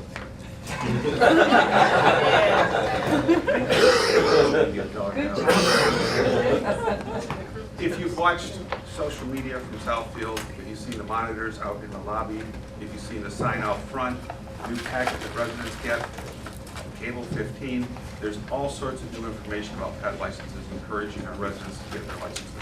We have a pretty low pet license registration rate, and obviously pet licenses benefit the pets, the pet owners, and the public at large. We want to encourage people to get their pets licensed. The one thing that we're going to try is to give them a free license. It's a free license in September, which is good until the end of the year. Now, it's not really a whole lot we're giving, just to let you know, because normally if you walked in October to get a license, we'd give you one for the next year anyway. But it's free, and hopefully people will say, I'll get a free license. Of course, the benefit to that is, for us, is that once they've done that, then we know they have a dog or a cat, and we'll be contacting them come December saying, well, it's time to relicense your dog or cat. Hopefully we'll get some decent compliance with this. If not, I've already talked to, I know at the last council president, we talked about maybe a pet survey, door to door, and see if we can find out where all these animals are, because it is, you know, it's important. It's important for everyone. Ms. Banks? Is this a typo? We charge $45 a year for a license? It varies depending on if you're a senior getting a neutered pet, or you're not a senior and your pet isn't neutered. It varies 9 to 45. Because I know years ago. And if you didn't get it on by January 1st. I don't know if anyone's looked into this, and for years the clerk's office handled the licenses, and I'm not asking for it back, but we make this too complicated. I mean, you had from January to March to get a license, and then after March it was an extra $5, but we were nowhere $45. I want to say it was like $15. Well, like I say, there's a range. If you're a senior and you have a dog that's neutered, it's only $9, and you get it on time. Now, if you're not a senior, and your pet's not neutered, that's how you get it for $45. I can send you all the information on that lays it out. Well, I'm just saying, maybe that's why people aren't getting a license. 45 cents awfully high for a dog license. It'll pay for the dogs. I don't know what other communities charge. Well, You have multiple dogs. the council agrees. Yes, you We'll got be multiple giving them dogs. away in Multiple September. dogs, that's ridiculous. I think I paid 50 a license plate. Total. In Southfield? Well, they're not neutered, but you know, at the time they weren't. They are now. So I'm gonna save money. Pretty soon I'll get that senior. Wow. Good times, yeah. I think part of the message on this is we're looking to get greater compliance on this. And we're happy to review the fee structure. When we initially looked at the fee structure, we were at the low end, what we saw from other communities. At the end of the day, this is about ensuring that dogs get the shots and are vaccinated, that the pet, to protect the general public. So you want to tip your hand on What we what we're talking about cats. for next year? And you know we're talking about cats too. Yes, cats as well. We require cats to be licensed. I'm a dog person, I apologize. So I just thought I'd throw that out. Cats are gonna be harder to survey to know. You're Because not they gonna don't, know not that get, they won't they be don't go, they don't. You won't know that they're there unless you see them sitting in the window. You know, and just to mention the survey, I really hope that next year we'll probably include in the budget and code. Because one great thing is it's college students going door to door, saying, knock on the door, you have a cat, dog. If you hear the dog, I know you have a dog. But the other thing we're going to do is we're going to give them the top 10 code violations. So when they're walking door to door and they say, oh, there's an abandoned car in the back on the grass, check, check, check.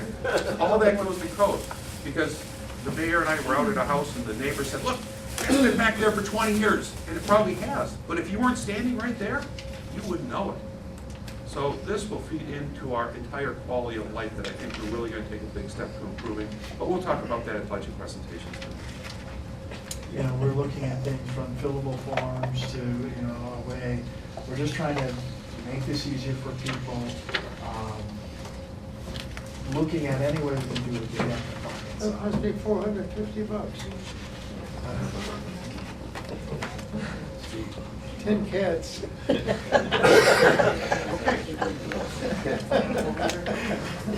Okay.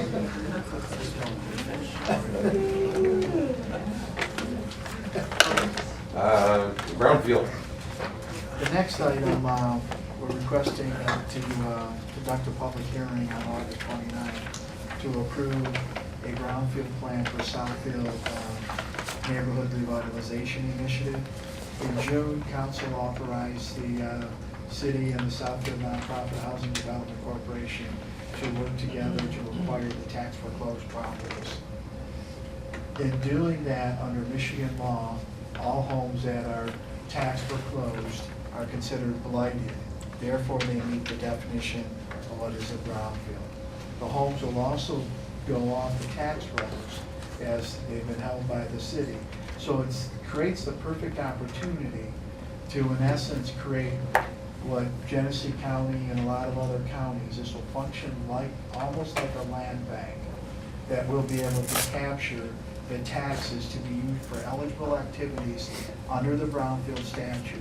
And within the plan on page 6, we identify general numbers as to what these activities may be. Now you're dealing with 45 parcels of land, and we've identified categories of baseline environmental activities, due care activities, demolition, lead and asbestos abatements. The demolition, if this is a plug figure, we just got possession of the homes. We're clearing titles at this point. We are just starting the physical inspections. The homes are vacated. I can tell you they've been alarmed. We're looking at lead and asbestos activities, site preparation and infrastructure improvements, total environmental and non-environmental activities of $540,000. Under the statute, we allow for 10% contingency, brownfield plan and work plan preparation activities under $10,000. Administrative fees to the city would be $105,000, and then we would also be able to start capitalizing a revolving loan fund. A few years ago, 2 years ago, the city for the first time actually created a line item in its general fund budget for demolition. And allowing us to create a local site remediation revolving loan fund, we would be able to use that fund to pay for future demolition, environmental cleanups, as permitted by state statute. I want to walk you through what I call the anatomy of a demolition. Take a home with a taxable value, for sake of this conversation, true cash value of $150,000, which is probably way higher than what we see on most of these homes, that hasn't paid its taxes for 3+ years. A home on Lois Lane a few years ago, we acquired 2 years ago, had not paid taxes since 2008. The city was owed thousands of dollars. We took a clip on those taxes, and then we got stuck with a $32,000 demolition. And in establishing this brownfield plan for these homes, it allows all taxing jurisdictions, except for the state education, to share in that burden. And some of you have heard me say during the entire foreclosure crisis, the county, the intermediate school district, none of the other taxing jurisdictions ever knocked on our door and said, City of Southfield, how can we help you with this? You know, and allowing us to capture these taxes for a prescribed period of time, and the plan calls for a maximum of 16 years. I believe it'll probably be much sooner. These numbers are budget numbers and estimates, but this will allow us to preserve the right to collect those taxes. And when we have demolitions on these homes or asbestos abatement, lead removal, we'll be able to access those funds at a later date.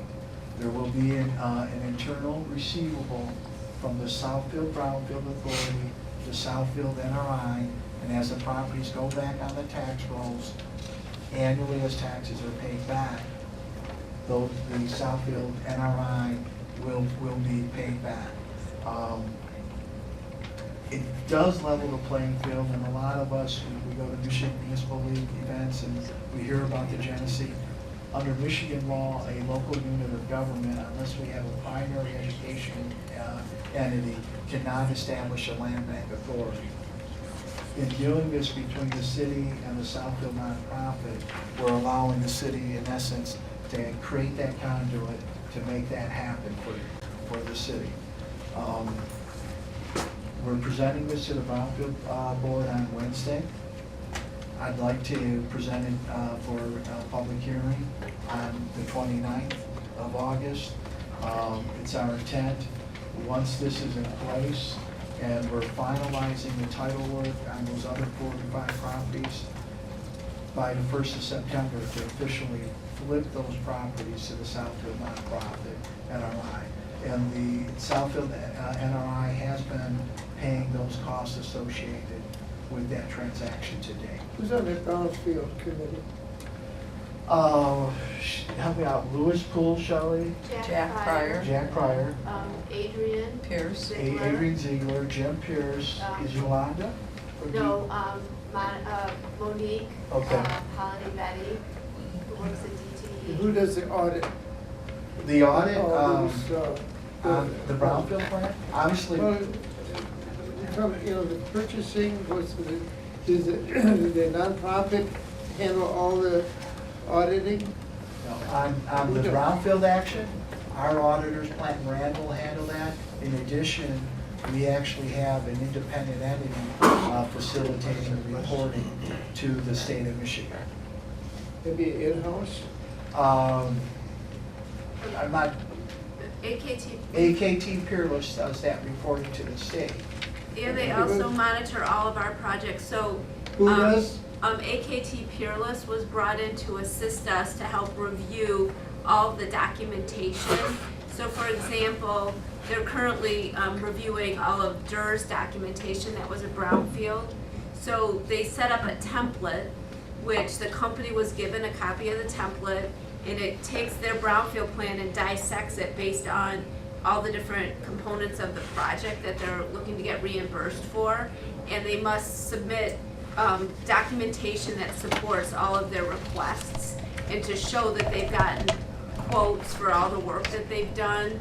And so it's all supported by the documentation, then AKT reviews all of that, and then we bring it back to the Brownfield Authority for approval. And then when the company reimburses, when they start paying their taxes on that project, the city is able to, with confidence, make a payment back to the company for the, what we owe them at that point. So we have an independent party reviewing the scope of work, is it an eligible activity, the bid documents, and then making a recommendation to the Brownfield Authority before they make those payments.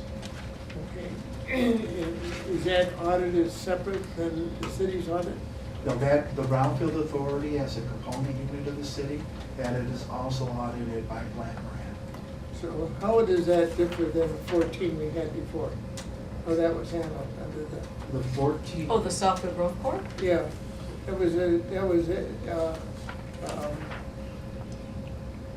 when we got the 14 houses 3-4 years ago, 5 years ago. The Growth Corp. Was that was? Neighborhood stabilization? Yeah. Those weren't part of the Brownfield. Right, those never went brownfield. No. They were just acquired with neighborhood stabilization. No, but I mean, yeah, but you still have a certain amount of auditing. Oh, yeah, because- absolutely, they were, Yeah, right. that's what I'm We got saying, HUD what's the cost of monitoring visits, auditing Brownsfield or what we had before, because it took, if I recall, we didn't hit the date that we needed to get, trying to get to the, how difficult manpower wise is it to keep the audit on all these houses when it was difficult for the 14? I asked that question because I was against the 45. Where this is different though, with Southfield NRI, Yeah. they have entered into a contract with Habitat for Humanity Yeah. to handle that. In addition, we're selling the houses market rate. I mean, when you talk about the work with the Southfield Neighborhoodization Program, you had the acquisition component, the renovation, the counseling component. You've got Habitat handling those now. Now, I will tell you, at one point, we approached Habitat about administering that for the Southfield growth for NSP. Had we went their model, you would not have gotten the volume that you did. I mean, you basically took $4.5 million worth of grants and doubled that in the way that the LERF loan kicked in and carried that. yes, there was, I'll be the first to admit, there was a spike in when people couldn't get their permanent mortgage financing in place. We had at one point 9 land contracts. But this is a completely different setup. But the other thing is, markets have stabilized much better. I mean, we had, with NSP, we had people who had letters at their mortgage ready. And then when it came time to put it in place, you couldn't consummate a sale. And what we also did, and why we did those land contracts, because we could have said to all those people, thanks but no thanks, we also preserved that first-time home buyer tax credit of 10,000?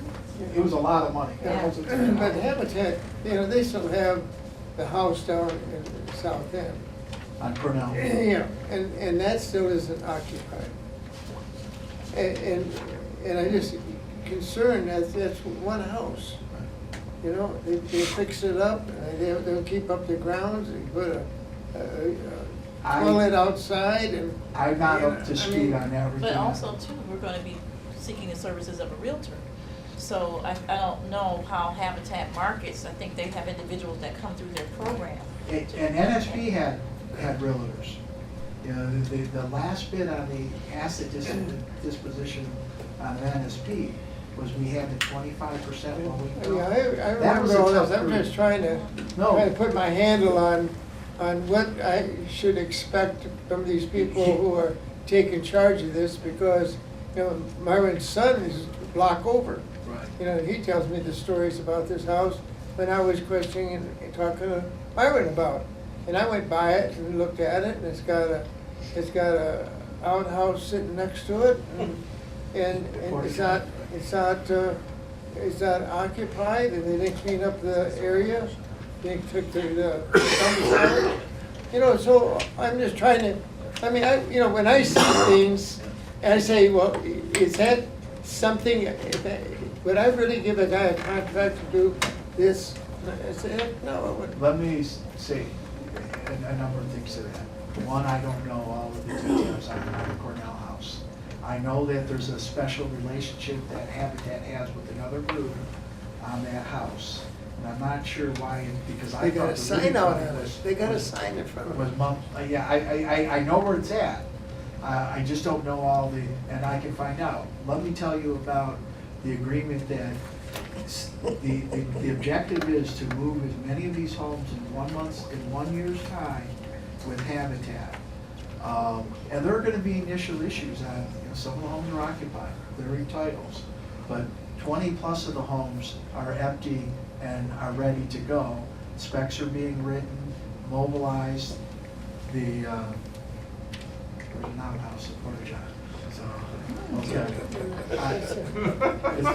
it's just north of the mayor's house, right? Yeah.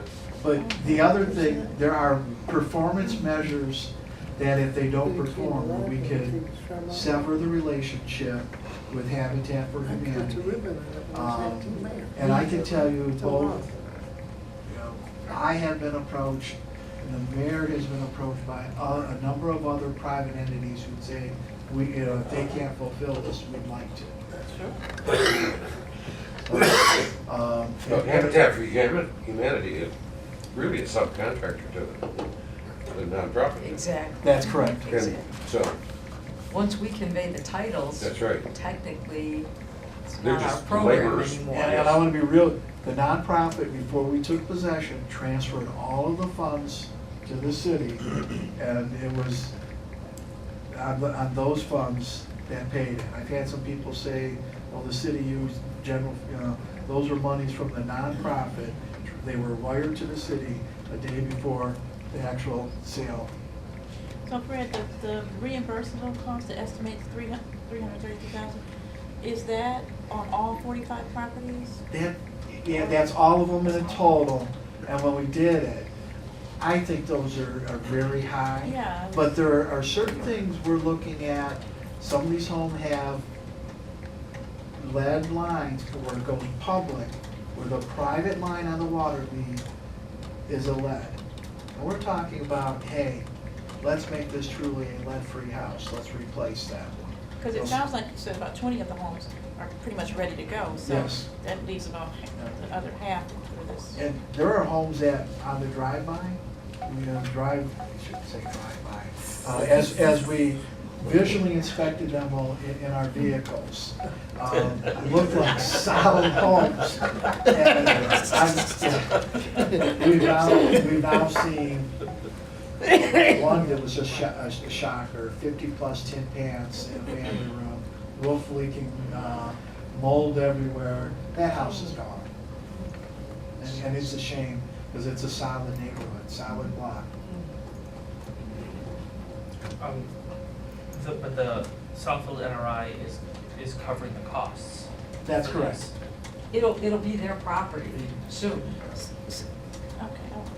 So what is your anticipated amount of, I guess, the increase in taxable income to the city? You've kind of set the value of these properties. We're getting our hands on that now as we're getting in and inspecting what we're gonna have to put in. But the homes are, we're hoping to be at $85 a square foot for value. And by the 29th, I can have what we anticipate those will hit our tax rolls. But we have, if you recall the map I presented, 8 to 9 mile, I still have homes that are coming in on our taxable value at $35, $40 a square foot. And these homes, we're gonna have 85 to, the goal is to get these market replacement values $115 a square foot. I'd love to see that happen. But if you recall the map we had, the lower end of the city, we had the lower values, the north end, and I will tell you, every interaction with the realtor, they're telling us the numbers are getting better. If you have a home in good shape that's been renovated, they can move it. I had, in the last week, 2 realtors say, hey, I'd like to be part of selling this. And I'm referring those people to Habitat, and the Southfield NRI is gonna have to work that out. But Habitat does have its brokers that they work with, and that's part of the arrangement. Not having an elementary school south of I-696 is not gonna help you sell homes. The younger families aren't gonna buy them. That's the word that's out. They're not pushing families to the south end. There's no schools. Right, so the schools are gonna be a And challenge. they ought to make, they ought to part of that when you start closing schools. Put them in the right places so that the neighborhood would have young people coming back into the system. I don't disagree. We need Everyone children in the wants city. a school their kid can walk to. I can't stay here another 100 years. Obviously, this is a project that has many steps and many entities in it. You might have mentioned this, you might have given the answer before, but when is the end date for all this typically? I mean, do you have a proposed end date and all this? The goal is that a year from now, we'll have sold most of these homes. We'll have either demolished them, sold them, you may be sitting on some vacant lots that are being marketed on a listing with the builder who's willing to build a home on the site for you. Okay, in 1 year, we should be pretty, more than 50%. Okay. Mr. Melville. With the properties considered blighted, obviously once we fix them up, they won't be blighted anymore. But does that have any bearing on the neighboring properties? So if I live next to one of these homes, will my home decrease while it's considered blighted? It's just a definition in the hoop that's It being fits done. within a definition, so for it to be an eligible property, you have to be blighted, and then there's all these different bases for becoming blighted. One of them is tax reverted and owned by a governmental entity, so it fits. It's got really nothing to do with the house per se, right?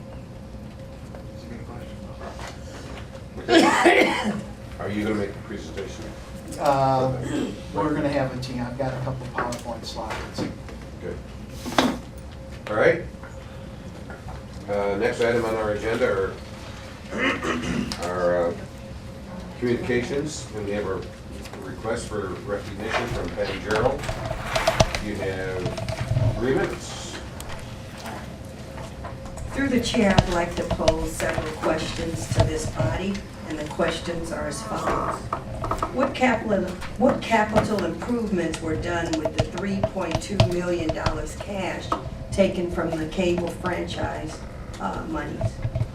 The second question, has an audit been done regarding that $3.2 million to make sure that no monies was taken from PEG?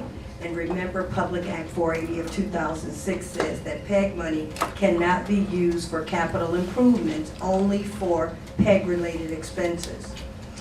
The city is doing some ADA modifications, or it's purported that you're going to do that. I want to know, has Mr. Zorn applied for some of those ADA grants that you boasted about and said that you were great writing grants? Are you going to use the money for that? Do you think that the raises that you gave to Shelley, Rick Lampy, and Linda Staten could have been used to remodel the restrooms in Parks and Recreations? I don't know if you ever go into Parks and Recreations and to the restrooms in there. They are hideous. So some of the raised money could be used to upgrade those bathrooms. And we don't have to take on a really big renovation project. You could do a little bit at a time with that money. How are we looking on the contracts with the different unions and the raises? Is that almost done? You don't have to answer that, but just think about it. What are we going to do with the housing department? Will Ms. Veal have a job? What about the people that are getting Section 8 in the city of Southfield? You did an analysis on Shelley's salary, and you said that you went around to all these different cities, Mr. Zorn, and that you gave her this $30,000 raise plus benefits because you wanted to make her whole. Are you going to make the employees whole? Did you do the same analysis for all of the employees here to see what other cities are paying their employees? I want to see that end result, because I'm sure you're working on that. And then I wanted to ask Ms. Tanya Morris a question. During your campaign, you took a picture with the yellow house that was Habitat for Humanity. Did that house ever sell, or is it still vacant? Don't put all this stock into Habitat for Humanity. Find out about this yellow house that was built several years ago that you took a picture in front of. Has it been given to a family? Has it been sold, or is it still vacant? And I think I pretty much covered everything else. Don't forget, police, fire, TPOAM, and all of these other unions are still waiting for you to settle their contracts. And I'm tired of hearing about legacy costs. Thank you. The next person is Mr. Gerard Mullen.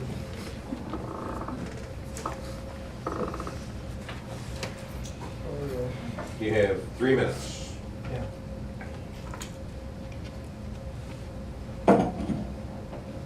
Gerard Mullen, Post Office Box 155, Southfield, Michigan 48037. The last council meeting was held last Tuesday, August 9th, 2016, at 5:30 p.m. at the J.W. English Administrative Building at 24661 Lasher Road. It was a joint meeting of the Southfield Board of Education and the Council of the City of Lathrop Village and the Council of the City of Southfield. The meeting was poorly attended by Southfield citizens, and there was no customary Southfield cop in attendance that night. Why? Because this council failed once again to post a legal notice as mandated by this state's Open Meetings Act, making the meeting a de jure secret meeting. I pointed all this out at the meeting during my presentation during communications. After the meeting adjourned, Frank Block, the mayor of Lathrop Village, boasted that Lathrop Village had indeed posted a legal notice for the meeting. Sad to say, the mayor of Southfield, Ken Siver, could not say the same thing. Thank you. The next person to ask for recognition is, Nancy wants to. Respond to that, please. sure. Mr. Mullen, the meeting notice was posted on the bulletin board, and you're here almost every single Friday, and it was posted that there was going to be a meeting of the joint City of Southfield and School Board, and you saw those meeting notices also at the school board meeting. Lathrop Village didn't have their meeting notices there, but we had ours there. And it was also on the intranet, and it was also on the website. So if you look, all of it is properly posted according to the law. It's supposed to be posted within 3 days when you set the schedule.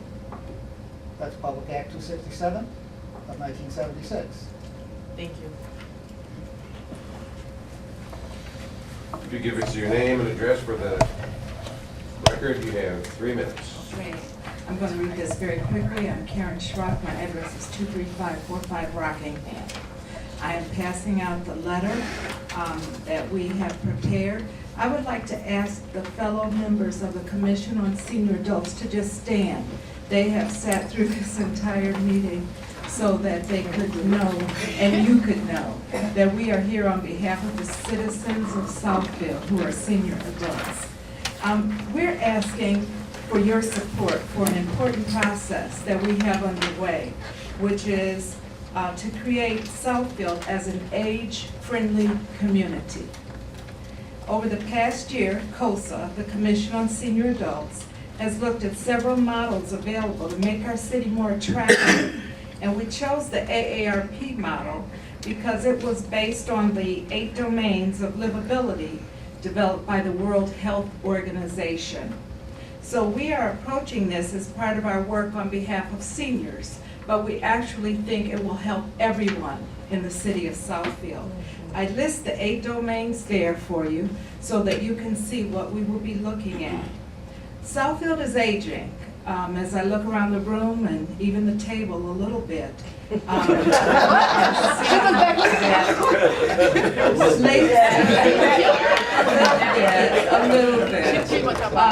Better than the alternative. Over 40% of our residents are over age 50.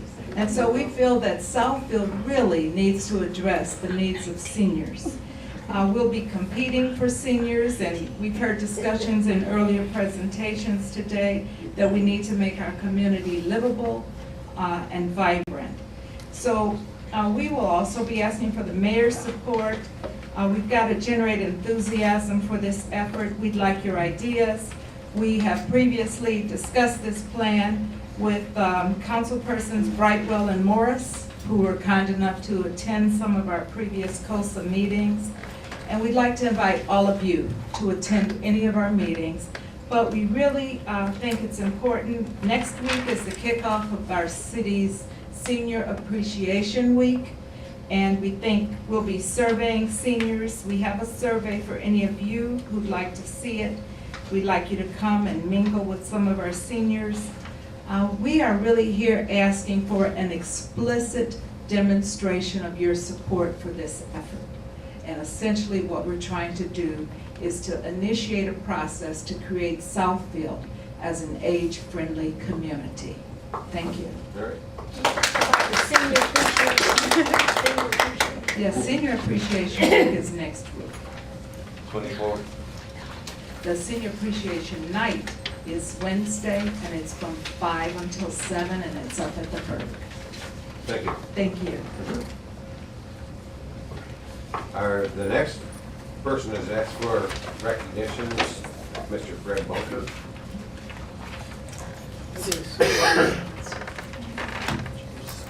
Is he here? Okay. If he's not here, let's move into the next. We have 2 additional items. Mr. Chair, can I respond to Mrs. Gerald? Sure. I just want to respond. Mrs. Gerald, Pam, I just want to respond to your question you asked about the Habitat home. And the day that I took that picture, I was with Mayor Cyber. He was in the picture as well, and we were told that that home was already sold, and it was a young lady with 2 children that were going to be moving into that home. But I actually have a meeting with the representative of Habitat for Humanity this upcoming week. So I'll follow up with her to find out if that sale went through. Well, it's vacant, and the mayor wasn't here for me to ask him, so I just asked him. Thank you. Mr. President, can I respond to Mrs. Schwank with respect to the seniors? Sure. I attended Colson meeting, and I was supportive then, I'm 100% supportive now. I think it's a very good idea, and it makes Southfield more livable and attractive. Just like you said, this table is getting older, the world is getting older, so if we can maintain our citizens who've done so much for the city, that means a lot to us and our tax base. So you still have our support. Well, you actually have all of our support, I believe. And I neglected to say that we'll put our heads together and come up with something that I think you'll be happy with. Thank you. Okay? Thank you. All right, moving into the next item on our agenda is Ms. Banks, you have the Southfield eccentric issue. Thank you. My office was informed by the eccentric that the Southfield eccentric's last publication date is August 28th. They will no longer be publishing a Southfield eccentric. They said that they would be more than happy to accommodate us in the Birmingham eccentric, Farmington Hills eccentric, or the Troy eccentric. We have talked in the past about possibly utilizing the Southfield Sun, and I just thought this is the perfect opportunity to go from one paper to the other. And bringing it forward this evening, because if we have any legal notices that need to be published, August 28th is the last date that we can put anything into the eccentric, and I need to find out what the rules and regulations are for publishing in the Southfield Sun. As you know, that paper does go to every single household, so those in Southfield will be notified of all of our hearings. What's the cost? Haven't gotten that far, because I'm not sure what the other options are. What other newspapers do we have? Well, the rules are that we have to publish it in a area paper that that people can read. Right. So, I mean, the only other area paper is the Oakland Press. I mean, there is the Southfield, there's the Free Press and the News, but I know their ads are very, very expensive. well, it does make sense that there'll be more coverage with the Southfield Sun because everyone gets that. Right. So even if the advertisement is a little more expensive than the eccentric, we'll get more coverage, so a greater number of folks will find out about what's going on. Is that negotiable? The Southfield Sun? Yeah. I'm sure it could be. It'd be worth asking. I'm gonna be, I haven't even contacted them because I first needed to, get permission from this body if that is the route that they wanted to go. Or do you want to publish in the Oakland Press or the News or the Free Press? I mean, we just found this out and we only have 3 weeks. I mean, we could try the Southfield Sun and then do You further stand on the research. corner and put it on. I think it's. Just a minute, Mr. Montalban has the floor. I was just, it makes sense to put it in the Sun. Again, I don't know what the cost would be, but you're insured, everyone will see it. I mean, the Oakland Press, I get randomly on my driveway for free. They're only doing it every other week, every other day. And even the Free Press, I only get the weekend edition, which I don't know if that's what you call it, but it would get lost. And maybe we'd have more citizen input and participation if they saw it in the, and Lathrop Village does it now, and it's not that big of a space, I can't imagine. I just don't know what the cost would be, so I'm sure they would work with us, on the price. I believe when I put an election notice in there, it was pretty comparable to the eccentric, maybe a little bit more expensive. I was talking with someone the other day, and they said they don't expect either the eccentric or the Oakland Press to be in business in another year or so. Because the Oakland Press is being printed every day, but they're only delivering it every other day. So you get two papers. You get Monday and Tuesday on Tuesday. Well, and I'm gonna be honest with you, I've been wanting to bring this forward because we've had a lot of problems with the eccentric over the last year. We literally spend hours with legal notices. We send them everything in PDF format. What they have now done is they've outsourced everything, so I think they send everything overseas. Then it comes back to our overseas. Right. It comes back to our office, Don't really get the that fonts Sunday. are off, well, we go back and forth and back and forth. I've been stuck numerous times and contact the manager and say, what is going on? Don't you have competent people that know how to read? We present it to you in the right format, and it's just all over the place. Words magically appear, so we've had a lot of problems with it, but that's when they said they've outsourced everything, because they no longer have people to do the proofing or, Okay, so, we need a consensus. Well, you need an actual lieutenant. Mr. Because you've President? got a designated paper under Oh, the oh, charter. oh. Yeah. So you really have to do, That's right. take a formal action. There really isn't. Right, you're gonna need a Rule 10 and then a. Mr. Chair, I move a Rule 10. Support. It's been moved by Mr. Fekasi, supported by Mr. Brightwell. That we find an immediate need to act. All those in favor? Aye. Mr. Chairman, I move that the city clerk contact his son and to work out some arrangement to have our legal notices placed in that newspaper. Support.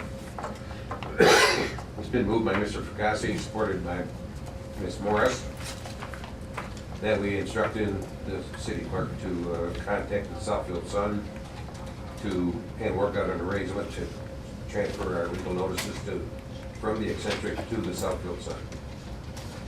Any discussion? All those in favor signify by saying aye. Aye. Opposed? Carried. Okay.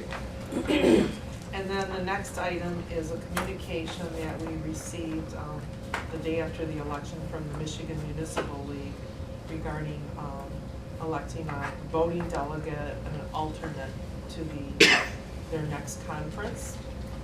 So I need to send this information up to them today. Today is their deadline. So we need, yeah. Till midnight, yes, till midnight. Yeah, till midnight. Well,